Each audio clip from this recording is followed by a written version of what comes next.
episode number 12 of the directory webinar.com. I was Brilliant Directories, they're almost hit their 100th webinar, but since they're only doing it every other week and I'm doing it every week, I'm going to catch them and we're going to pass them for this, this group eventually. So we'll have our 100th later, but right now we're only on 12, so that's a lot. But we'll start going over that. Yeah, I'll be dead by then. But we'll go again. We're going to go over pixels and remarketing today for everybody watching on the replay. Again, this is going to be the topic for today: focusing your marketing for increased return on investment. Kind of continuing on what we talked about last week of UTM parameters for links. We're going to talk about pixels, Facebook pixels, and others today.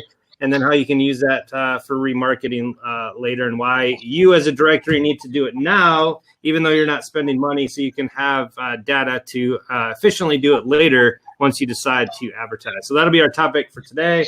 But as always, just open it up to everybody to say hi, what you're doing with your directory, any other questions, comments, or concerns about Brilliant Directories, and I can help any issues you guys are having before we jump into that. So anything new with anybody? I know a lot of these are old heads for the meeting here. Ronnie, welcome. Anything I can help you with that you need help or concerns with?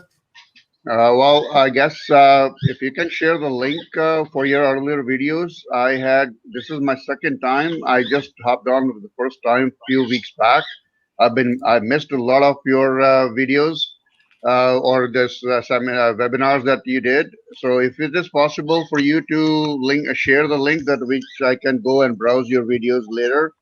And going forward, thank you. Going forward, I will just listen to your today's webinar, and then whatever questions might pop up in my head, I might ask you at that point on the go. Thank you. Okay, great. Yeah, we want to help you out sometime. So think of a question when you got it. Just interrupt me today sometime, throw it out, and we'll go ahead and answer it for you. And again, I'll do all the demos on my directory. Obviously, yours will look exactly like mine because the backends are exactly the same, ironically. And so we can help you out with anything that you need. So it should be up on the screen now there for you guys. If you want to subscribe to the videos, again, directoryvideos.com. It is also on directorytoolkit.com, but I'll just push out the videos link there. And you can click to do the YouTube channel there. Hey, can you guys give me a shout out? Did that call to action work and the link work for you guys? Anybody clicked on that? Yeah, I did. It worked. Okay, awesome. All right, so I'll take that back off. But thanks for asking for that, Ronnie. It's the YouTube channel again, directoryvideos.com. You'll be able to get all the videos, and I post them there first. Nobody's got anything. Frank, you got anything? Jamie, I know you were. Did you get that thing worked out yesterday, or have any issues with yours? I didn't try. I tried it with something else, but not the. I didn't clone it and go back, but okay. Right now I'm okay. Okay. Let me just throw out for everybody what I was talking with Jamie about yesterday. I noticed he was having a problem with his directory, and I think you were. Correct me if I'm wrong, Jamie. But anyway, or maybe it was just me. On the forums for the actual. Oh, you were, yeah. When you go to the there's 4 different forms when you log in as a person there. What was happening for the contact details form? It was showing 2 maps, and then half of the elements were missing. I'm actually logged in as you, Jamie. So I'll go show everybody what it was doing. And what was happening was the second half of the contact information was gone, and the submit button was not working. So that's right, Jamie. You had a problem, but it was a problem with my site. Right. So what I noticed is both of my sites were doing this.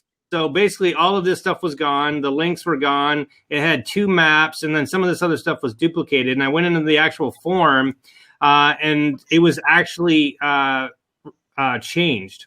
And so I just want to throw this out to you guys because I haven't got a shout back on the help ticket. I think because I said I resolved mine. I sent it as a bug. But what happened was, and you guys can see it on here, all I did was I disabled the ones that were in here. But what happened was I didn't edit these. I never actually edited these from my directory toolkit site. But what was happening was these were these. Yeah, go ahead. Don't mean to interrupt. I just still see directory webinar number 12. Mark, I only do that when you're here, Mark. I have no idea why. It's like every time you're on the show here, I am not sharing my screen. It's crazy. Okay, All right, so there we go. Coming up.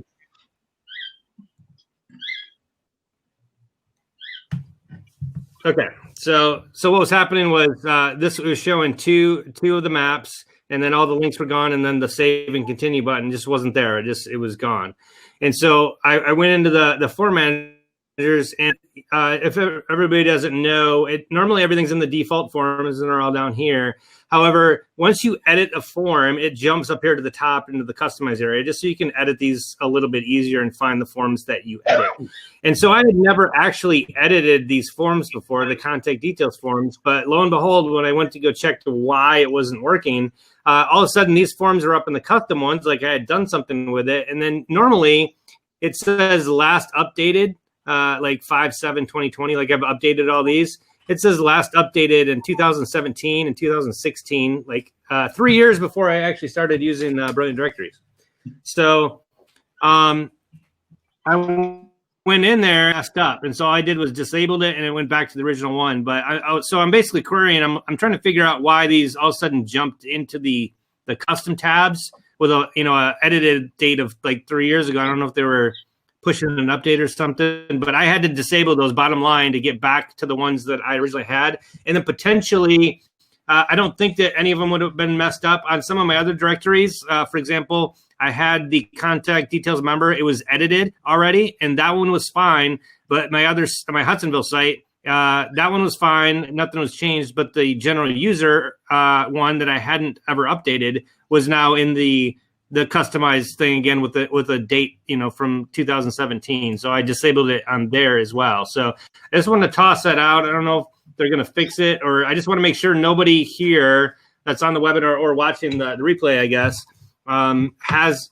that problem unknowingly, where that form has jumped in there and has caused any issues. So go ahead and take a look at that. Probably bottom line, you can just log in as a member and go look at their contact details form there, and make sure that all that stuff's there properly is what I would advise. So again, don't know what the issue was, so want to make sure nobody's having that issue on the call today.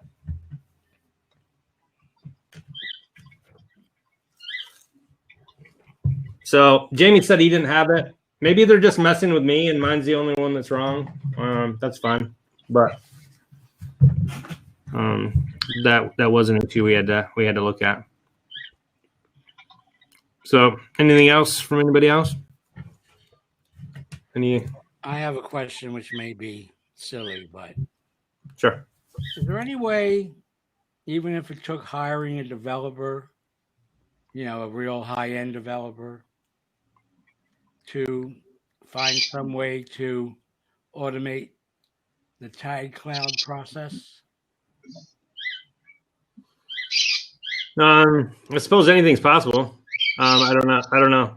I'm sure. You don't know. What do I come here for? That's why you're here. Anything I don't know, I toss over to you and you answer it, or make something up and make it sound good and sell it like it was your original idea. I'm good at making that stuff up. They give awards for that?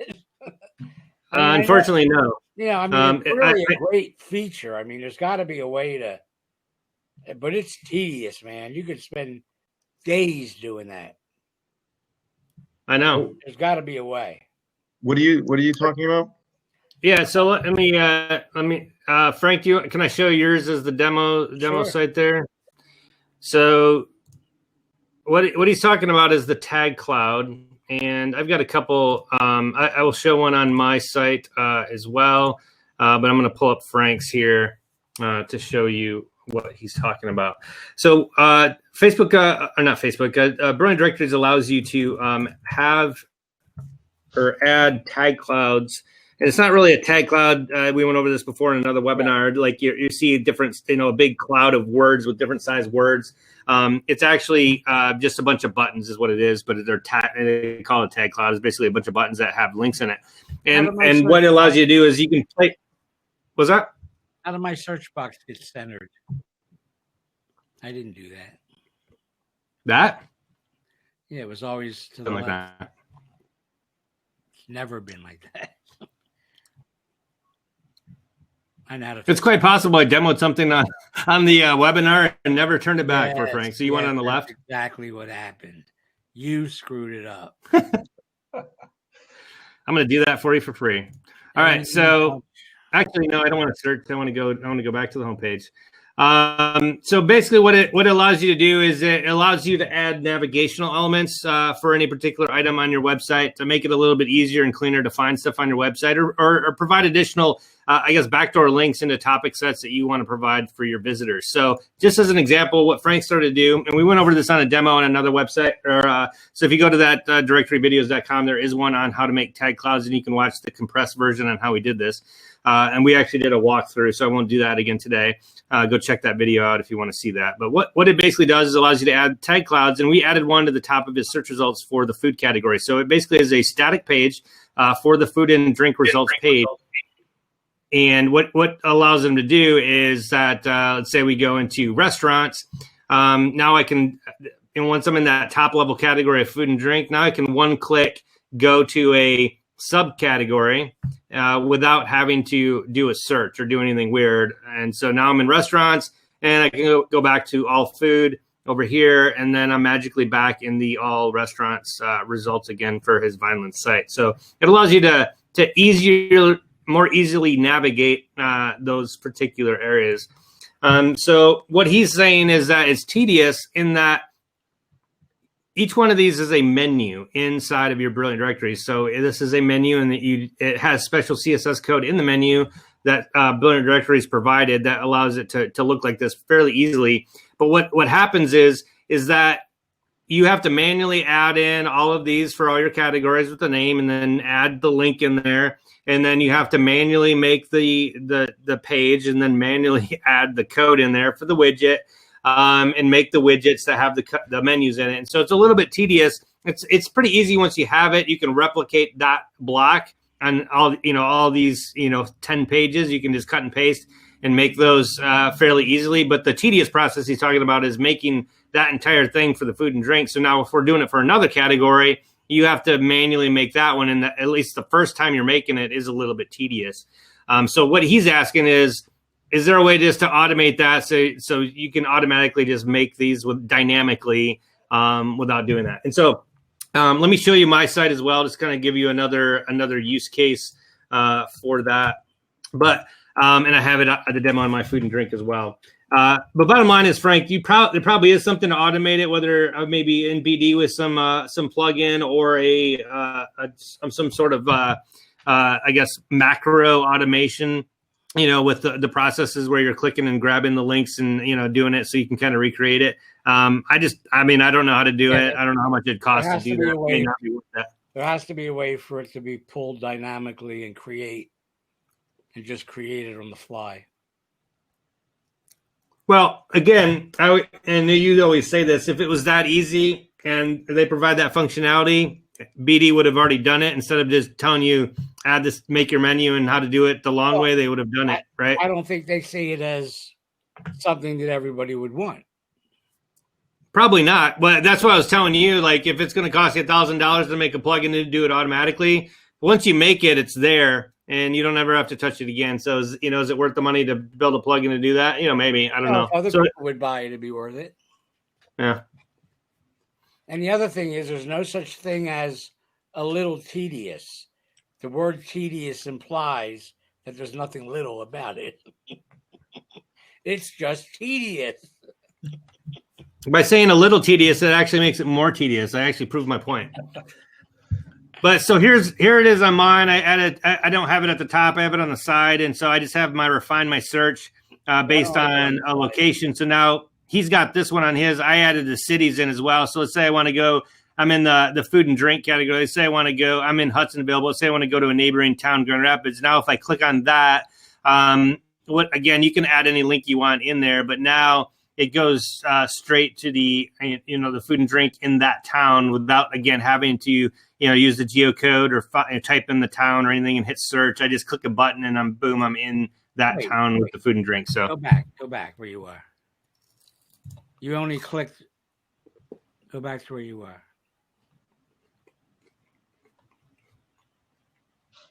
All right.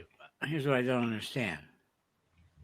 So when you click a city, it brings up all the items below in the gray.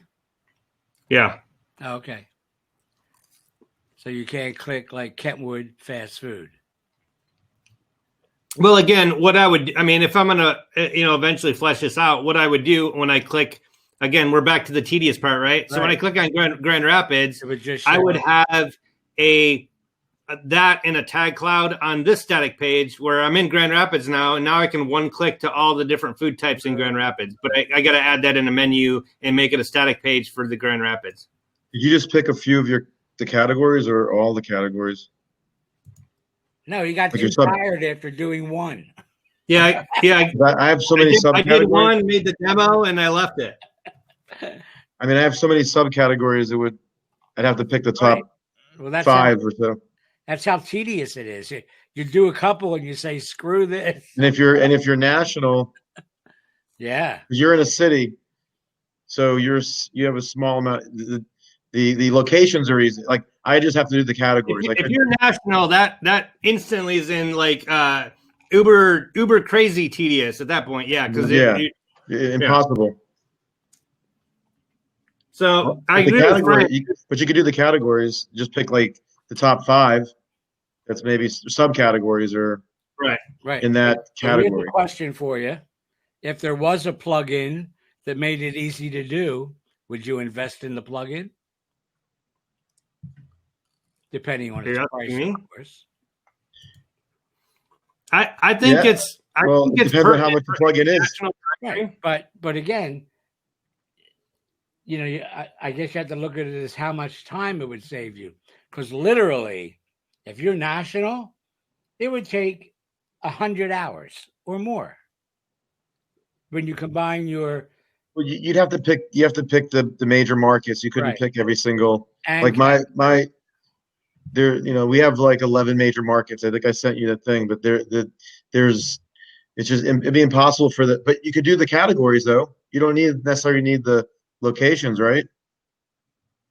Right, you can do any segment of whatever links you want. It's totally dynamic. They're just menu buttons or they're links. They're all there are links, right? Yeah, it's just formatting it in a nice, presentable CSS button cloud, right? That's all it's doing. It's basically it's literally a menu, right? It's just like your top menu with with links or whatever. It's just formatted in button shapes. Yeah, you could base it on your most popular searches, traffic over time or whatever. Most popular searches. Yeah. I mean, they have all the information's there. They'd have to just do, some clicks and. Right. I mean, I'm just in one city, but I would still, if I'm going to do it, I want every page to have it. Now that I have that one done, I'm like committed to getting the rest done. Got to do it. It's a lot of pertinent for national directories because those are really hard on the directory the way they're at because there's no way to other than if you add the search code on the search box, there's no way to really differentiate or navigate you around a national directory because everything you click on, it searches everywhere. Right. Some things are just the not meant the way I have it searching is that wherever you're at, I think I put a 50 or 100 mile radius.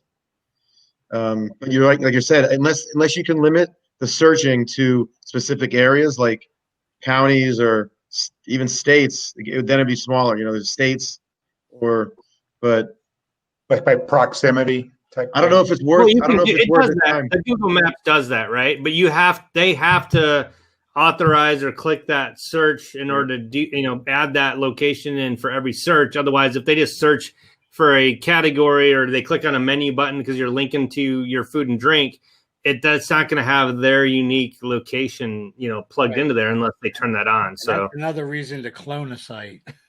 Once you get that done and you clone it, you just got to go in and make some changes. Yeah, but again, if it's a national directory, you're not cloning it for every city, right? I'm talking about mine. Yeah. I think I'm just going to pay a Filipino VA $3 an hour to do mine. That seems like the simplest way to get around that. But is it worth it, though? Because are people really Do you know if the people are using it?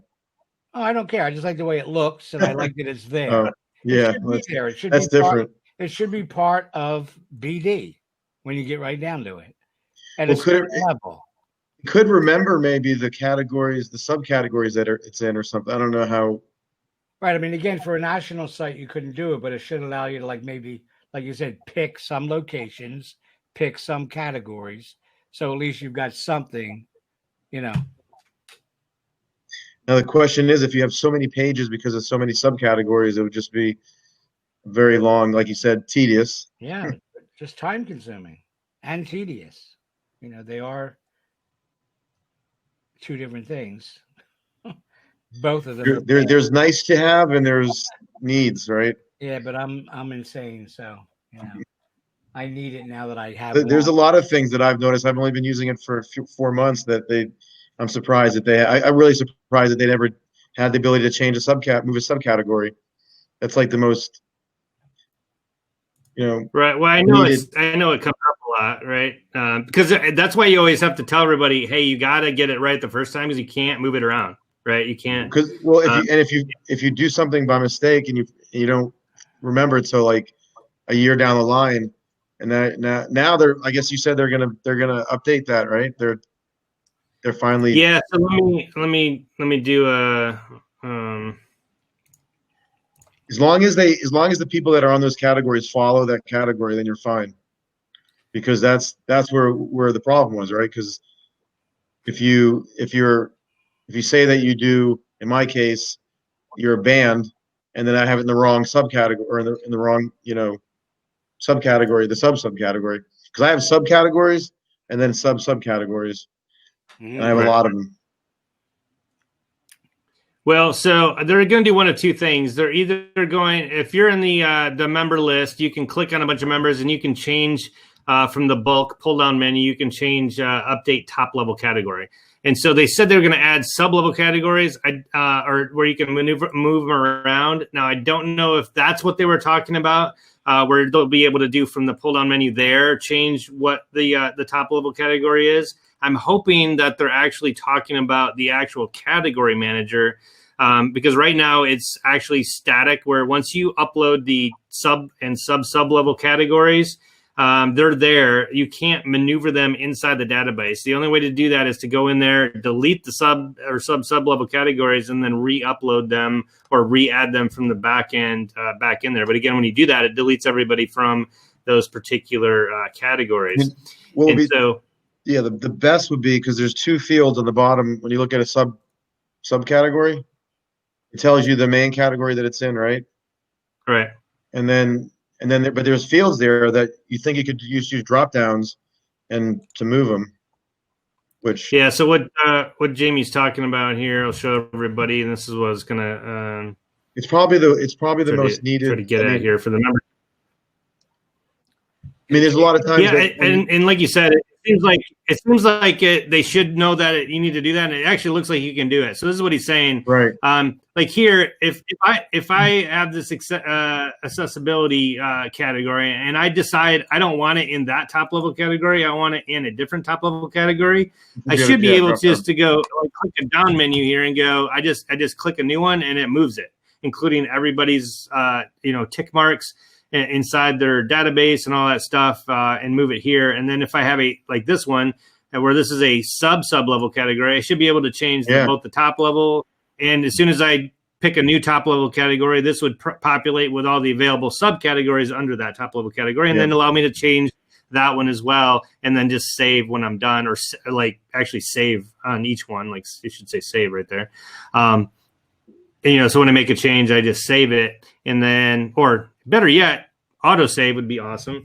We don't have to do that. So if BD, if you're listening, auto save, because I've been bit a little bit before on that one. So everybody, just like you always type up the document, always click save as often as you can. Don't make a whole ton of changes and do that.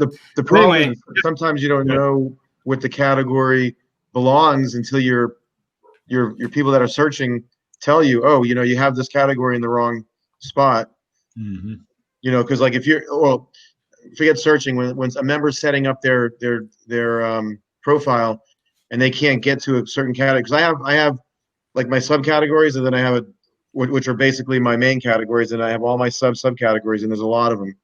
And some people, if you're a planner, and I forget to put like something in the planner category that is in a supplier category, and by the time if you move it and there's like a bunch of people on there, they say you have to go in individually and add them back into each the category that you moved. Yep.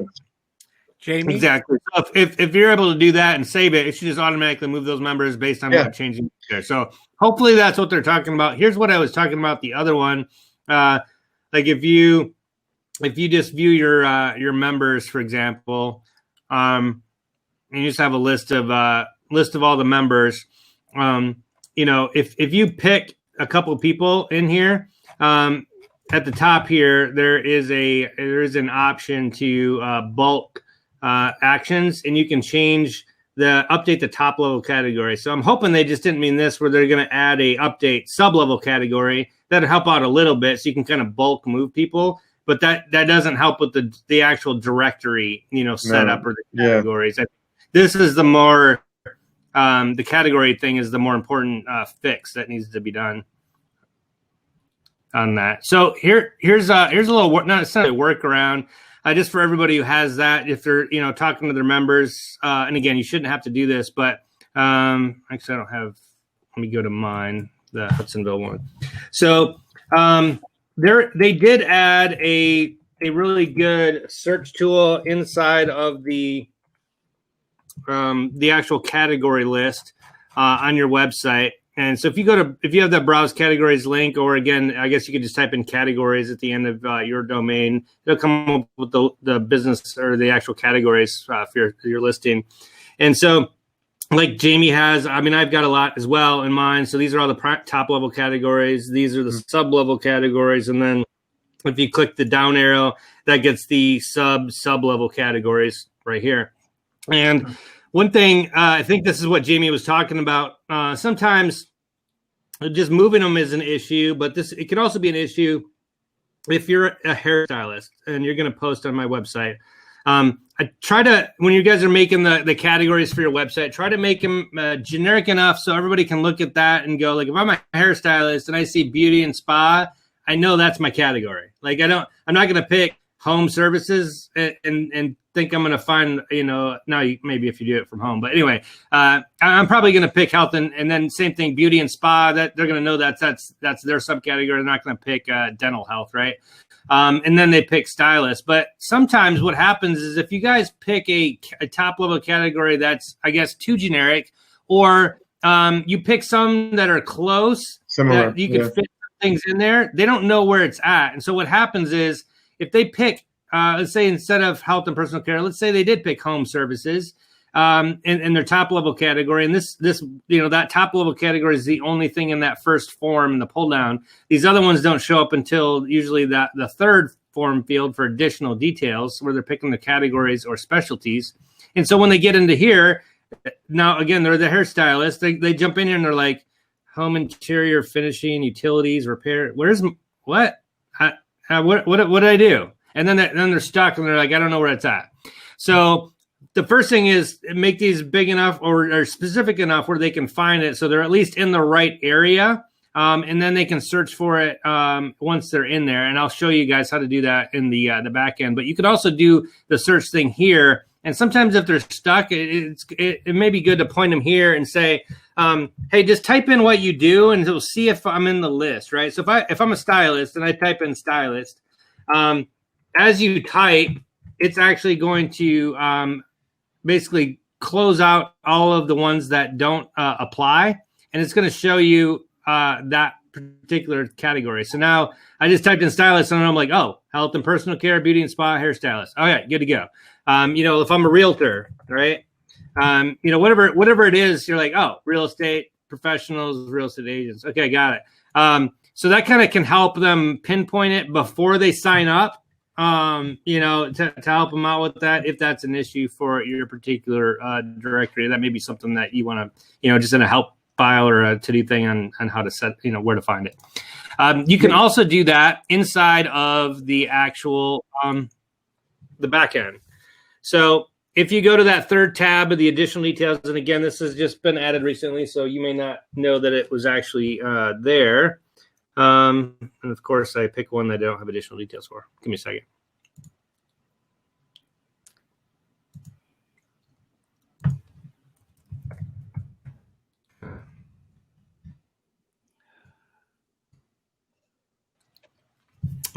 Actually, I'll just go here.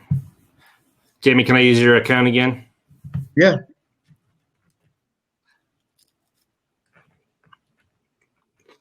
So I think I have some subcategories in here, hopefully.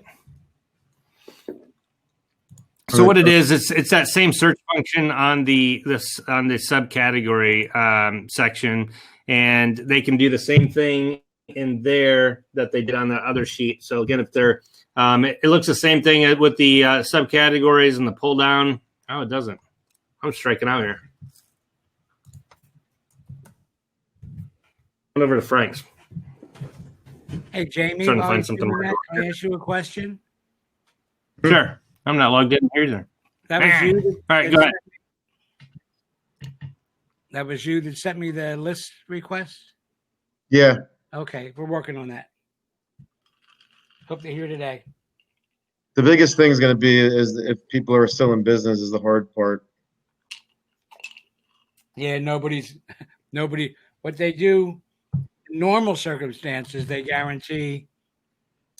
Like if you buy a list and there's, let's say, 1,000 email addresses, they'll guarantee that 80% of them. 80%, yeah. And if right now we have we're the only industry that's probably going to be the last industry to come back into full effect, and there's thousands of companies closing down every week. Yeah, that's going to be sad. Difficult. But that's just a result of the times we live in. There's really nothing you can do. Yeah. Unfortunately. Did you know why you're Ryan? Why are you trying to do that? Do you know what's strange is that those categories, the subcategories, the way that they alphabetize them is left to right instead of up and down. And I even asked them if there was an easy fix to just switch it. So because normally people when they're on the computer read up and down, and not. Yeah. So they said that obviously you have to do some CSS stuff in it, I guess, to change the orders or the way that it alphabetizes or sorts. It's not even CSS. It's just that's a database thing, and so that's why those are always a little bit crazier. I actually. No, good. Say it again. No, go ahead. Oh, on yours? Did I notice? My biggest problem right now is that I don't know if it's the font I'm using, but I like the font I'm using. I really like it. Is that when you get to the subcategories and on that page, I think I showed you that you said no one uses, right? Right. That they're all like scrunched together compared to the subcategories where they're spread out more. And however, you said not many people use it, so. Yeah, the only time again, it's just easier to find on a search for a keyword or something. People just don't take that much time to browse. That's why I said usually I only point them there if they're trying to find it. So what Jamie's talking about is, see, this is kind of spread out, and then when you go to here, these are all kind of close together. Is that what you're talking about? Let me switch. Ryan, got a question. Has anyone developed something like Groupon on Berlin directory like platform? Groupon? Yeah, or it is. Yeah, we've talked about this before. Yeah, there's not a whole bunch of replication stuff, and we've always, you can make it into whatever you want, but I know Frank's big on this. Is like it's called Brilliant Directories for a reason, because it's a directory. You can make it approximate other things like that, but it's not. You're not going to make it a Yelp or a Indeed or a Groupon without a lot of customization and a lot of money build out. So when you say, hey, do you make it work like Groupon? You probably could. but then it's not a directory anymore. You might as well just build you're literally building a different software piece. So, Right. And not only that, but since there is a Groupon, you're wasting your time trying to be a Groupon. Yeah, no, I understand that. I was kind of interested only in one category in one area. I'm trying to do exactly same thing what these guys are doing. So I trying to would use WordPress for that. in one particular segment, not the whole thing what Groupon is doing. I mean, just Right. one segment. Yeah, you're better off doing something like that in WordPress. It's a lot easier, Okay, a thank lot you. less work. You know, Yeah. if you need, Brilliant Directories is great if that's what you need. And part of doing something and having it be successful is first finding out the best way to do it.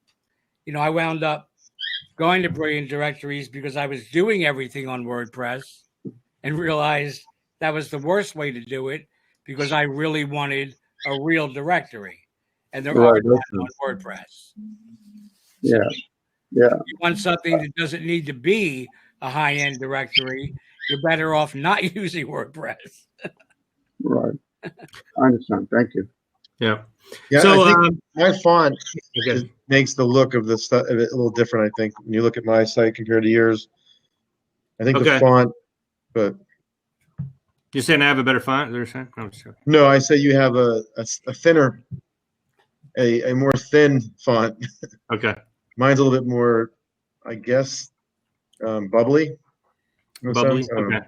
Yeah, no, I know what you're talking about. Obviously, I like how you have the highlight colors. Where I like yours better than mine. How it when you hover over the hover colors. Is that in the design settings? yeah. I'm gonna change that. Ryan, this listing detail in some of my directories, it doesn't even show up. That means that I have not actually entered the subcategories. That's why. You're saying this tab does not Yeah. show up, or this Yeah. this box doesn't? No, the listing tab and also the underneath all the categories that you have. Yeah. It doesn't even give an option of to the member Okay. to Yeah, put so in. let me, Ronnie, I'll go into that in a second. Let me talk about this real quick, the search thing, and then I'll go show you for everybody watching how to turn on those particular items. Right. Yeah. Thank you. This one has the same thing. They added this one. So let's do this is in the physical therapy one. So let's say there's sports rehabilitation. Let's say they didn't already have that selected. Literally, if they just type in sports, right, it'll come up with all the sports stuff in there. And they're like, oh, yeah, we do sports massage, sports psychology, and sports nutrition. We do all that. So they click it all. Or if they want, let's say therapy, that was another word. So now here's all of the types of therapy that are in my directory. So now they can kind of click everything that they do without having to go pull down all of these menus, right, and see all the different things. So that's been really useful for them to find that stuff. So if you haven't, or highlighting that to your people, that is really helpful. So they don't have to. It's easier to find that stuff. Is that automatically set up, or is it? I gotta look right now. Yeah, it should be there. And they just added that probably about a month ago. Oh, I see it. Yep. All right. So, hey Ryan. Yeah. It's Rich here. I got a couple of quick questions. Sure. One, we should look at changing that. Now that search bar is activated, that is really cool. We should change that phrasing instead of just saying, select up to 10 categories. By default, they're going to use the drop down. We should say, use the search. Enter your term here in the search bar, or your category in the search bar. Like on the home page where it says, like on the normal search up top, search or keyword or whatever. It does say search by keyword, but I don't think people where it says select up to 10 categories you to specialize in. I think the default is they're going to start just clicking on those categories and seeing all the drop downs. Yeah. No, I mean, you could almost do both. You could probably put select up to 10 categories and then put a bunch of space and then put a an arrow? search with an arrow. Yeah. Yeah, an arrow, Yeah. and really just direct them to say type your type your category here to find your category, whatever the phrasing. But that's one point. Second point is on the back to the categories is the member experience is even if they do a search, they're going to find, for example, business or arts and culture, but then they're kind of by default prompted or required to kind of pick a subcategory underneath there. Can they just pick? I'm trying to see, the screen's kind of small here on this side here, as far as I don't know if you can blow it up, but what's that first one? Or the groups? It's beauty and spa. This is your question. Can they just pick physical therapy, for example? No. Right? Yeah, because like the answer is no. So what you see this one right here? This one only looks like that because this is a sub-level category that has no sub-level category. Right. So by default, if you see the down arrow and there's subcategories, right, it assumes that there is something under here that they would be, right? And so not only are you physical therapy, you're a certain type of physical therapy. So if you're doing this, I would have a list of a bunch of things, and if you're uncertain on whether you have all of them, I would always just add a physical therapy other.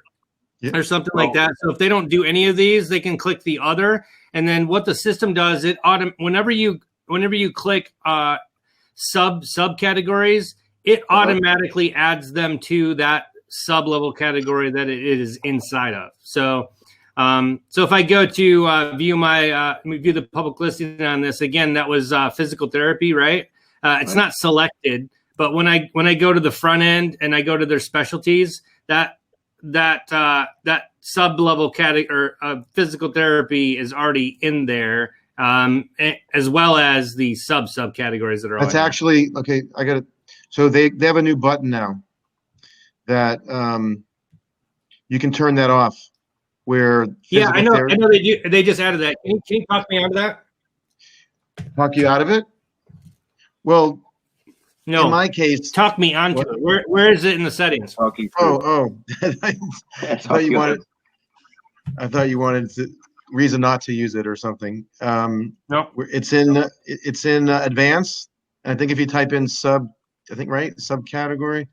So I got one question before we move on. So I'm working from home right now. What's weird is I dialed into your and again I don't remember I did this last week. I'm on the Zoom through your website. How do I get the content and the people on the same screen? And I don't know if it's because I don't have my second screen or. It may be the way I have it set up on the webinar too. I have it full screen. Just I don't know if you can pre-select that. I'm gonna have to look at that, to be honest. Last week I had you guys down the bottom, and then I had the. Is the only way to watch this on your website? No. Are you watching from the directory webinar? Yeah. .com.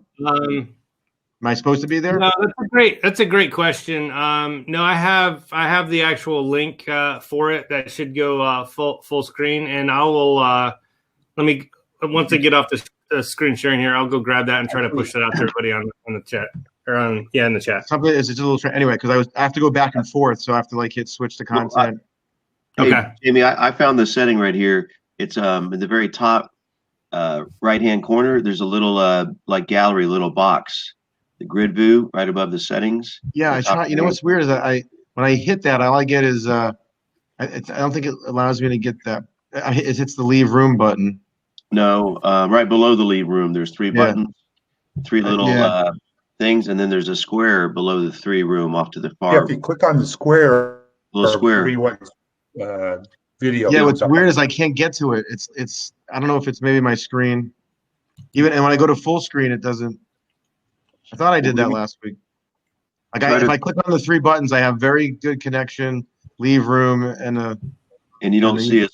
You don't see the square and the settings below the three buttons. I see it. I just can't get it. I can hit the settings button, but it's weird. It's just it's a one button that won't my. Well, what it may be.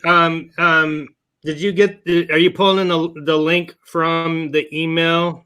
I just did it. Today I just went to your directory site and. No, I know. I'm saying, Rich, did you go to your link? Yeah, I used the link in the email. Oh, that's probably so this may be the difference. I think you're probably just in guest mode or something, Jamie. Like you didn't use a sign up link or something. Right.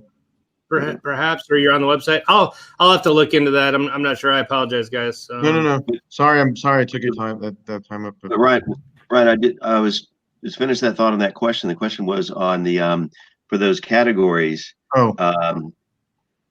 So yeah, because like in our case, you have arts and culture, and there's like 20 subcategories. But at some point, a person's going to say, "Well, I don't really feel I'm not a TV producer. I'm not a photographer. I'm not a writer. I'm not one of those categories. But I'm in the arts and culture space per se. I'm in business, but my business is not listed because I'm a CPA or whatever. So then they land up in that main category, and they can't. They're not they're not one of those 20 categories. So then, are you saying we should always have like other? Yeah. Let me tell you. Let me explain the reason why I had them add that, or that I noticed that button, is that like I have a decor category that has actually decor as one of the subcategories. Like you said, Right. like you could put the same word in there as a subcategory if you really think that could be a separate, a specific category. I'm limiting, certain. The importance of my directory is to make sure that everybody's qualified and they do what they do. And so, in other words, in our industry, a lot of people say, "Hey, I'm a DJ and I have lighting and dance floors and all this." Right. But if they don't really have it, Right. I don't want somebody that's searching for that product getting a DJ that's going to get the lights from somebody else. I want the person that's searching for the product or getting it from the guy that has the product. So I qualify them, which means is that you really don't want somebody to have everything under one whole category if they don't, if maybe they do it or maybe they don't. So you really want to get as specific as possible. Well, yeah, because that's the other side of the coin is that like if they don't pick business and then subcategory graphic design or consulting or training or whatever, then but they are in business, which is the other side of the coin is like, so now when we do the get matched and a visitor or another member goes to the site, say Mark goes to the site and he says, I want to be matched to a podcaster that's, talks about business, but it doesn't really allow them to do the get match feature doesn't allow them to only be connected to people that are consultants and training or sales business people. I'm going to get everybody on the directory that checked any box about business, and yet it's not really relative. Does that make sense or no? Well, you have to make sure that you have specific categories for that. I mean, you can. The way that I did my site is that, like, if somebody is a wholesaler that sells stuff, here's the one problem. Like, if I'm a company that I own a rental company, so I rent bars to events. But if I also sold the bars to people, right? If I'm on this directory, I can't do both because I'm either a supplier and my suppliers are renters, or I'm a wholesaler. If I'm I get that. We're like ours is a podcaster directory, so we're matching podcast to guest. But say if Jamie and Mark go to the site, and Ryan's listed as a podcaster, and his niche is in sales consulting. But that's under the business main category. Mark and Jamie, you can only select when you want to get matched, you can only select business, or maybe do arts and culture, or you do. No, hey, what I've done, I can't remember. I can't remember what your forms look like, but you can select any three of those levels. So you can actually have the get match form pick a top level, a sub level category, and then a sub level category. Yeah, we have 200 categories there. So it's like that's got to be on a cell phone or even on a laptop. I mean, that seems pretty. Well, what I did, you got to have it one way or the other. Either you offer up the niche down, and they have to pick it, or you don't. And it's easier to pick, but you get a bunch of people that it may not be specific enough for. So. What I was saying is what I did is I actually added duplicate categories in different areas. That, in other words, like if you are a wholesaler, or let's say for a caterer, so catering is separated out than like a supplier. So I added the same categories in different same subcategory in different categories so that they have the option to select them if they pick a different category. if that makes sense. So like if I'm so in the case that if I'm a wholesaler and I sell, but I also rent, then I'm going to put that rent in the wholesaler category as well. Right. So Well, that, I mean, yeah. Or Ryan, can we just do this real quick, then we can move on? Could you switch? Just show me if you go to my site and just switch that. So the get matched allows all of these sub and subcategories, and we can move on. I don't want to take too much time, but I think that would be the solution, because then when a person goes there, they're only going to pick the subcategory that is a match. can you explain the get match? I don't know that feature. That's just a term we use when we match a podcaster with a guest, but in the case of like a local directory, it'd be similar, but find a service, I guess, or however you want to label it. Yeah, what the get matched form is, and Rich, I'm just logging out of mine. Okay. I've got a lot of sites, and it takes like 5 minutes to log out of my site. So the leads, the get match is basically the form that BD has. It's called the get matched form, and that's basically the whole lead management part of the Brilliant Directories. That's what that is. So when you go to your back end directory and it says leads, that's what that category is, and it uses the form. The get matched form is what's on there. And so there's a couple different types of forms. Let me just show you a couple examples on here. If you go to a search site, there is usually there's the contact now, or if you want to say a message now.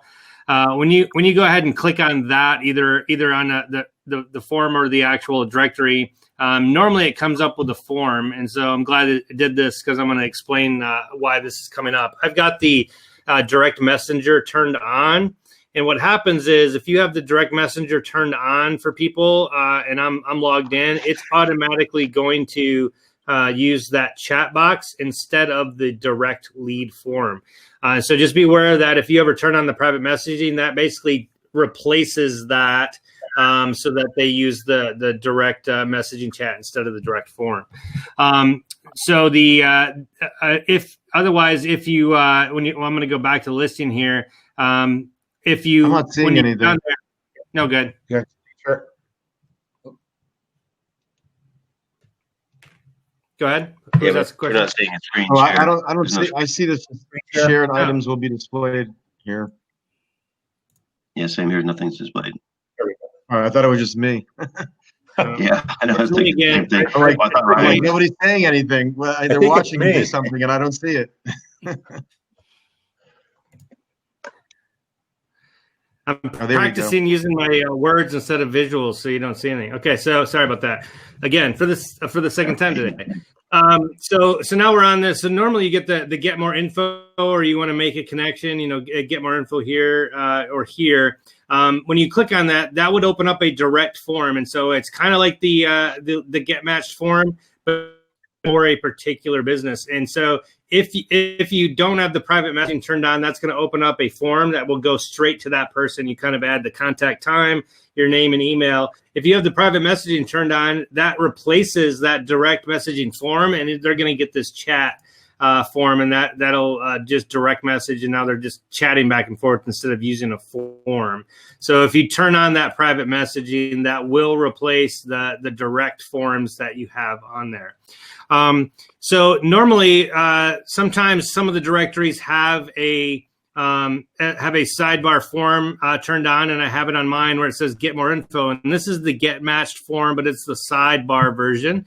And so now anybody can actually type in information to these people or request a time and date, and they can say they're looking for something for a certain location. And then this is what Rich was asking about on that. And so you can now pick a that category, because now I'm in a particular category.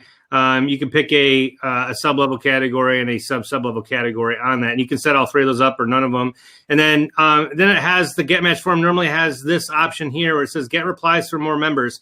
And so if they I think you can default to either one, but if they hit no, that means it's going straight to this person because I'm on their directory.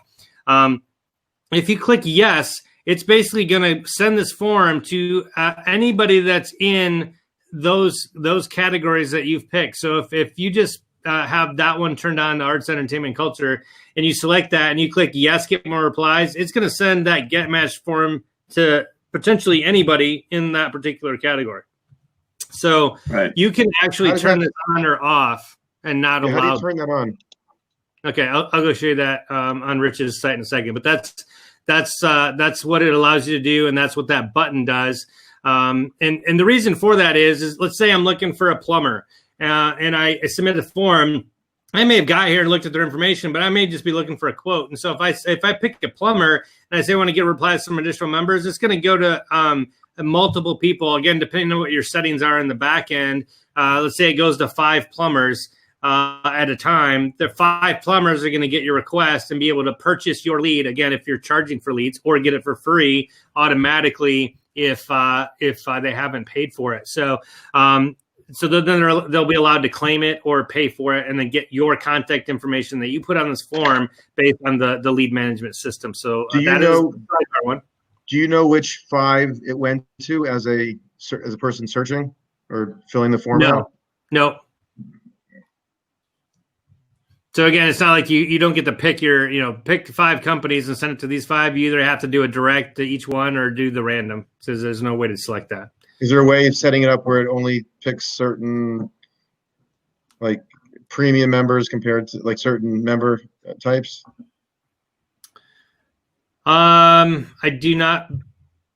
Well, let's look at that when we get in the settings. I don't remember off the top of my head. I don't think so, but it could possibly be in there because it's a pretty complicated lead management system. There's a couple different tabs in there, so we'll go look at the lead management system today. So the last one is I think it's just get matched. I don't use it on mine. Maybe it's just get no dash. You should be able to. It's generally default into the same thing in your directory. There you go. Just type in "get matched" at the end of your domain, and it'll come up with the form. So here's the other thing that is normally on that you link to, and this is just a generic linked form. It's got the same stuff in there, and then they submit it. It looks like I have some of the settings turned off, and I notice that's not some of that stuff's not in there. And then this is the generic one that's not in any particular listing. Can you see on my get matched if those boxes are? Yeah. Can you see on those? Yeah, I'm going to go get match. Okay. Yeah. If I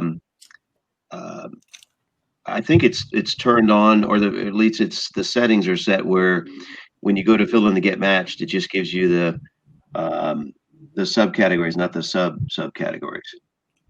And I sent you a text with the a chat message with the new password. We had to change it again. Yeah. Oh. Other issues, whatever. Yeah. So I put it in the chat there, but. Okay. You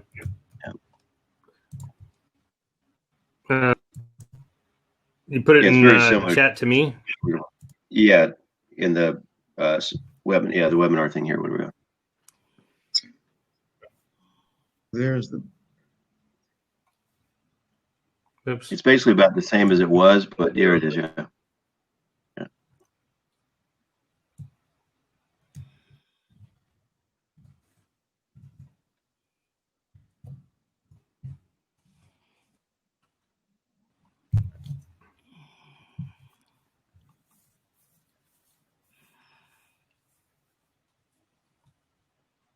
All right.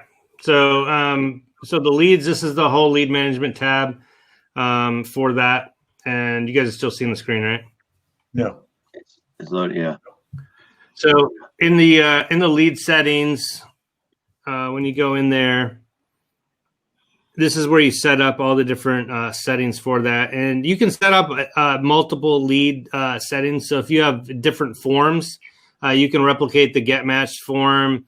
And you can have it send different, basically workflows to different people, do different text messages, all the different settings in here. You can basically set them up for different forms. It defaults to one action. Probably one of the underutilized thing in there for most people, just because it is a little bit more complex and takes some time to set up. But in here, you can see that we'll just walk through all the settings here. you can have a lead inquiries per day. So obviously the number of individual visitors can submit. So sometimes people want to prevent spam. You don't want people to just start spamming the website. So you can change that to 1 if you want and just say, hey, you can only get 1 lead. But usually they defaults to 5 just to give them multiple, but not, it's not a spammer is not going to be able to just start carte blanche, just emailing a bunch of stuff. You can also set it to automatically match leads to qualified members. So if you hit that the yes, this is kind of what Jamie's question is. It'll automatically send it to the number of people that you want. And so you can put no, and then at that point, you can manually assign leads using the system on your own and kind of take control of that entire process and throw it to certain individuals or certain categories if you want, just by how you filter out the categories and the leads. And so if you hit no, another pop-up comes? No, I'll show you. Oops. What I did there. Okay. No, I'll show you. It's in the manage lead section where you want to do that and actually put the who you have to manually match it basically. So this is the enable get replies. So that was that checkbox of yes or no. Do you want to get more replies from our members? So you can turn that off, and then they won't have that option. It'll just go directly to that business, and you won't be able to send it to everybody. This hide field labels basically hides a bit like this is a field label. It would basically hide that and just show the answers. But I don't know why anybody would turn that off. I guess for aesthetics, but usually you want to explain what the field is, so that's usually not hidden. And then you can turn on or off the preferred time or reply time if you didn't want that. You can turn off or hide the location and whether that's required or not. So again, if it's a service-based thing, you may want to turn on the location. If it's just like an internet marketing help, you probably don't care and just turn it off. So go ahead and turn that off because ours is not location driven. Okay. Display. Let me see. So it's saying that you have to have it's got to have a way to restrict them. So you need the category or the location. And let's see, make the category fields required.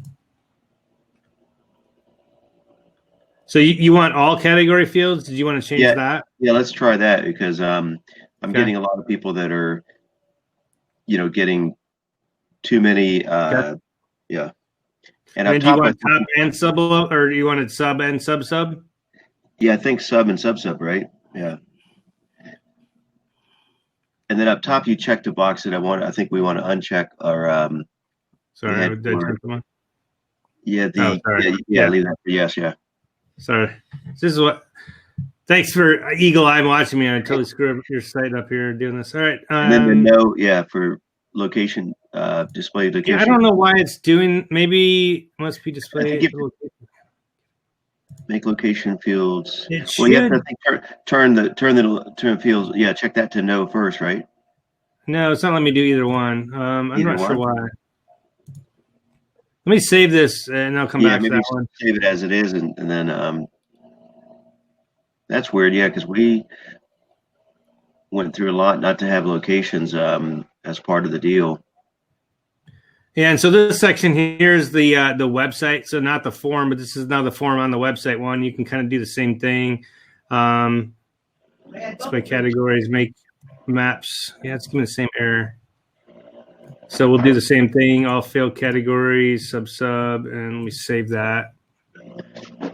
And Rich, we may have to send in a ticket on that one. Usually it's because you don't have that. You don't have that displayed. Let me just make a note to check that out. I'll play around with it and then or send a support. Yeah, it's not letting me do that. So at least now it should show the sub categories, right? So if we go to the get matched, it should be updated. Yeah, we'll test it out. So again, Rich has some customized ones on here that we did for him. So it's not your get master, it's your get.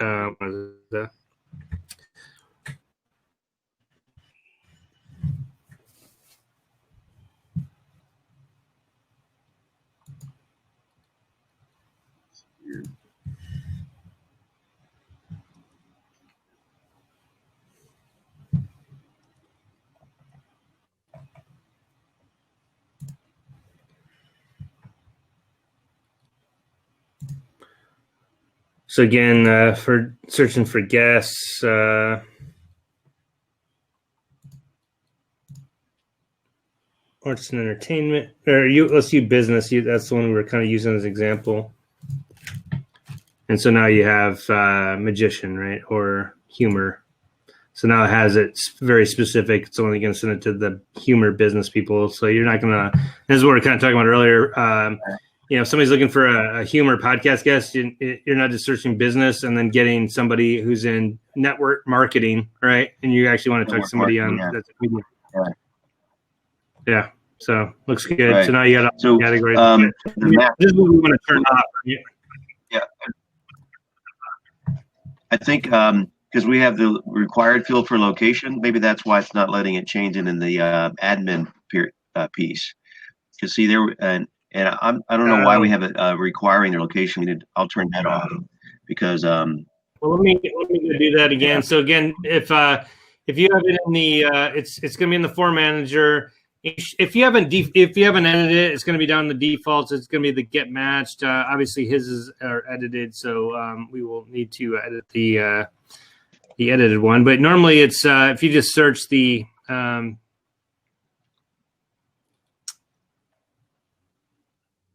right there, Bootstrap get match is the lead form that you're normally using. So ours is edited.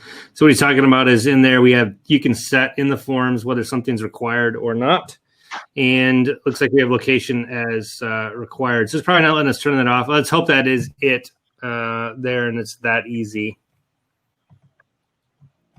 Yeah, because with that turned off, well, at least that'll address that challenge when they're filling in the form. Because if somebody's in Sydney, Australia, and they're a great podcaster in, sports, that we don't want to prevent them not being connected to a guest in Omaha.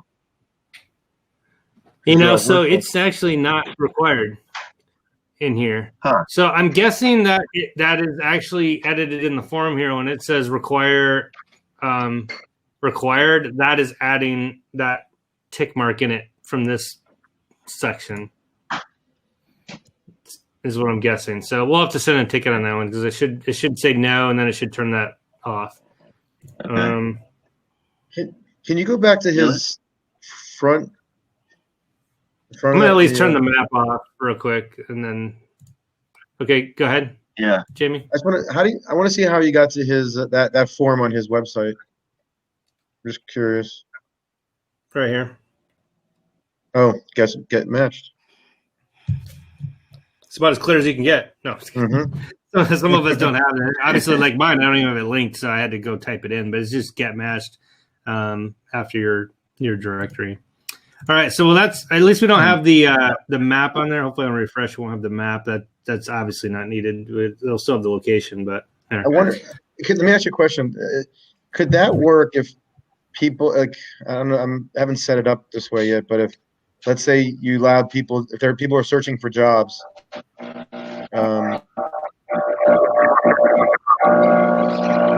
they could potentially match. There. Yeah, somebody's some transformer is taking over the somebody's office there. They're landing. I wonder if you could do it for like a job, not job search, but a if a company's looking for somebody, a particular type of employee, and they were looking for somebody that had like a member that might have a specific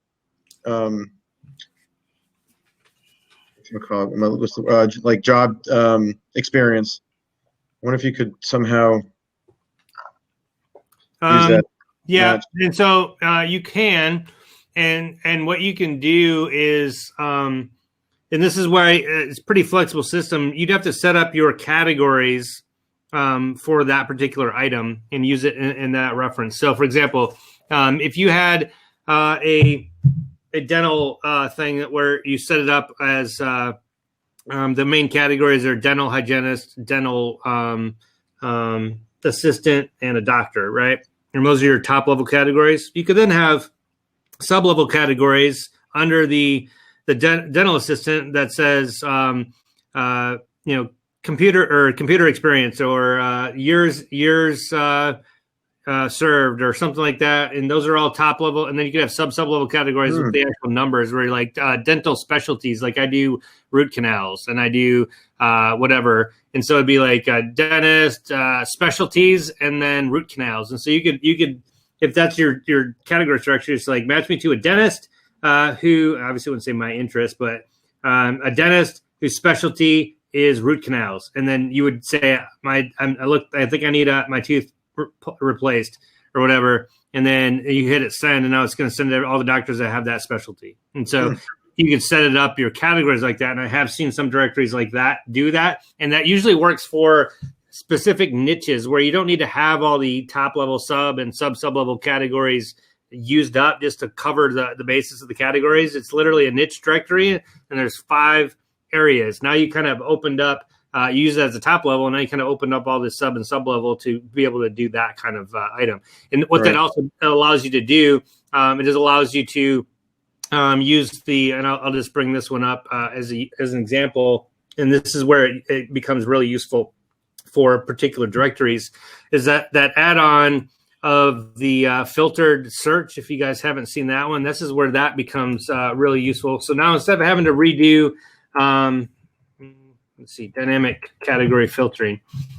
And so if you have the VIP plugins for everybody, this is available to you. Otherwise, it's $10 a month from Burning Directories. But what it allows you to do is, see, it says filter by categories, and you can actually, and so just use that use case of it's a specialties, and then it would have all the specialties. So now you can just literally, it'd be in a sidebar, and you can just check all the stuff that you wanted to search for, and it'll find the particular listing that has those in it.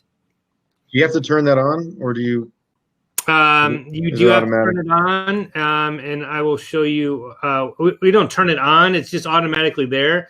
What you need to do is go into your actually not the widget manager, sidebar manager, because it's basically a widget that you put in the sidebar.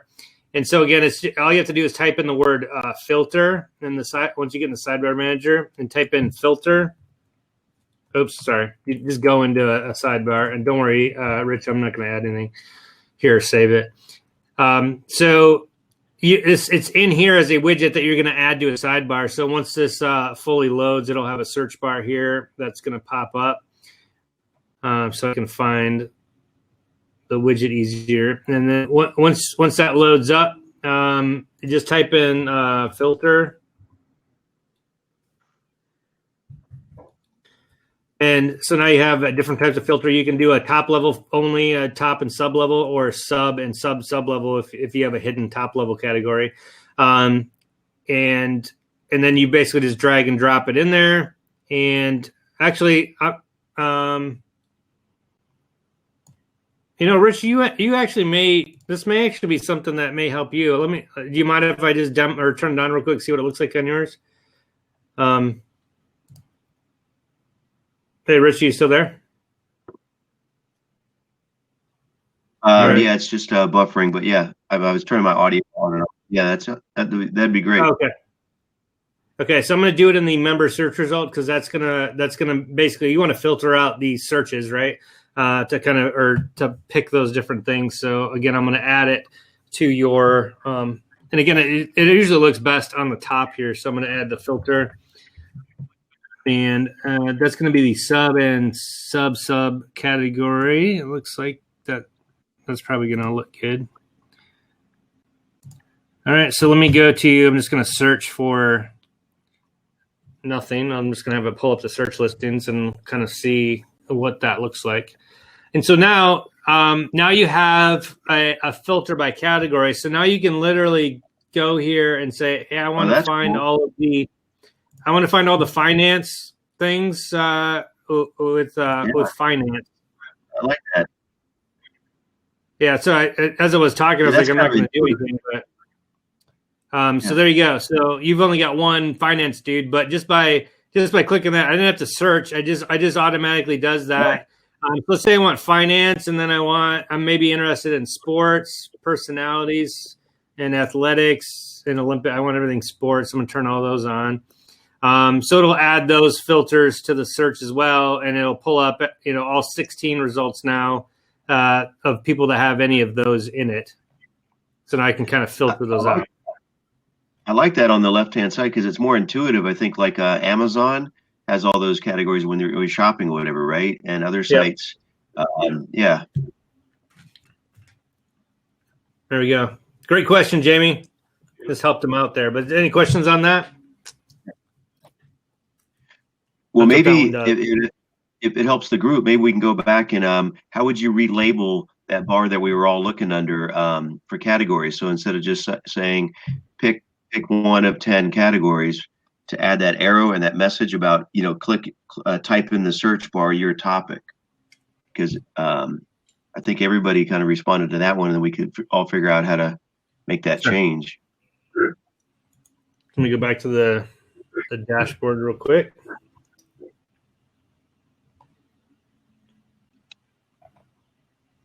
And that was in my categories and topics. All right. So I'm not sure if this is a text label or not. So there's a couple ways to do that. Usually if you can tell it's a text label, I just pick something in there and it'll find it. So I'm just going to copy that in there. I'm going to go to your text label. Let's go to the settings and text labels. I'm just going to type that text in there and it'll find it. And there we go. Select up to. And we don't want to put a number, because you are in like a rock star level. They have unlimited, but right. I think that's what it is. It dynamically replaces that with unlimited or 10. So what did you want to change this to? I don't know let's get the group thought on this. What would be most intuitive, most user friendly for the members to word that, like kind of brainstorm it. I mean, probably something to the effect of like, type your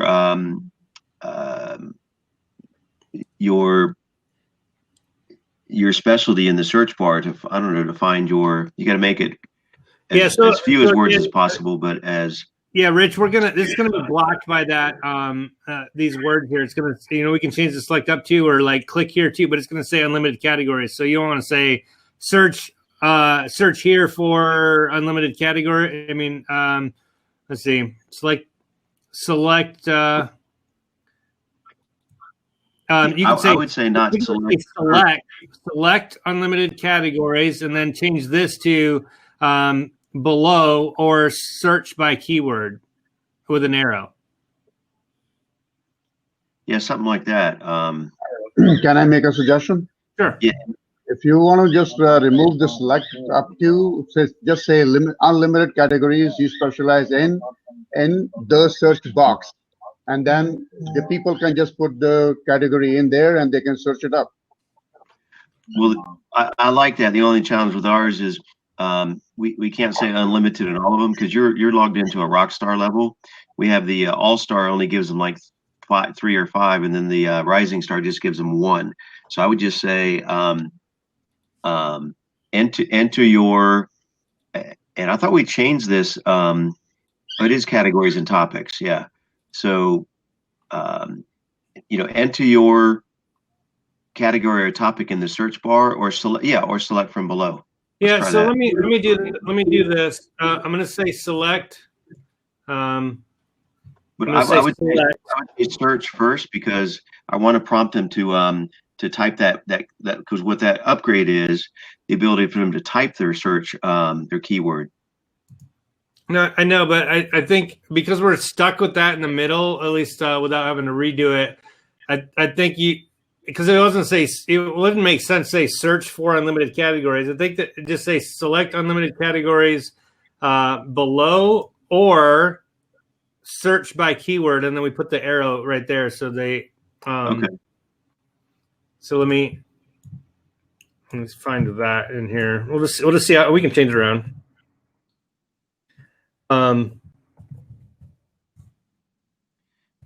Yeah, I guess if we don't mess with the unlimited, because then it'll automatically fill in up to 5 categories or pick one or unlimited based on their member level. Let me. Let me find a. I'm gonna find an actual text thing for that in a second here, but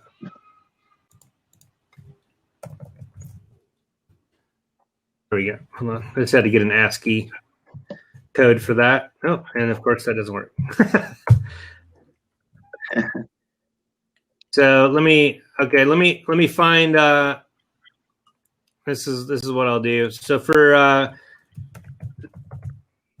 this, the website has the Font Awesome installed in here, and so if you go to Directory Toolkit and you just search for the articles, just view all.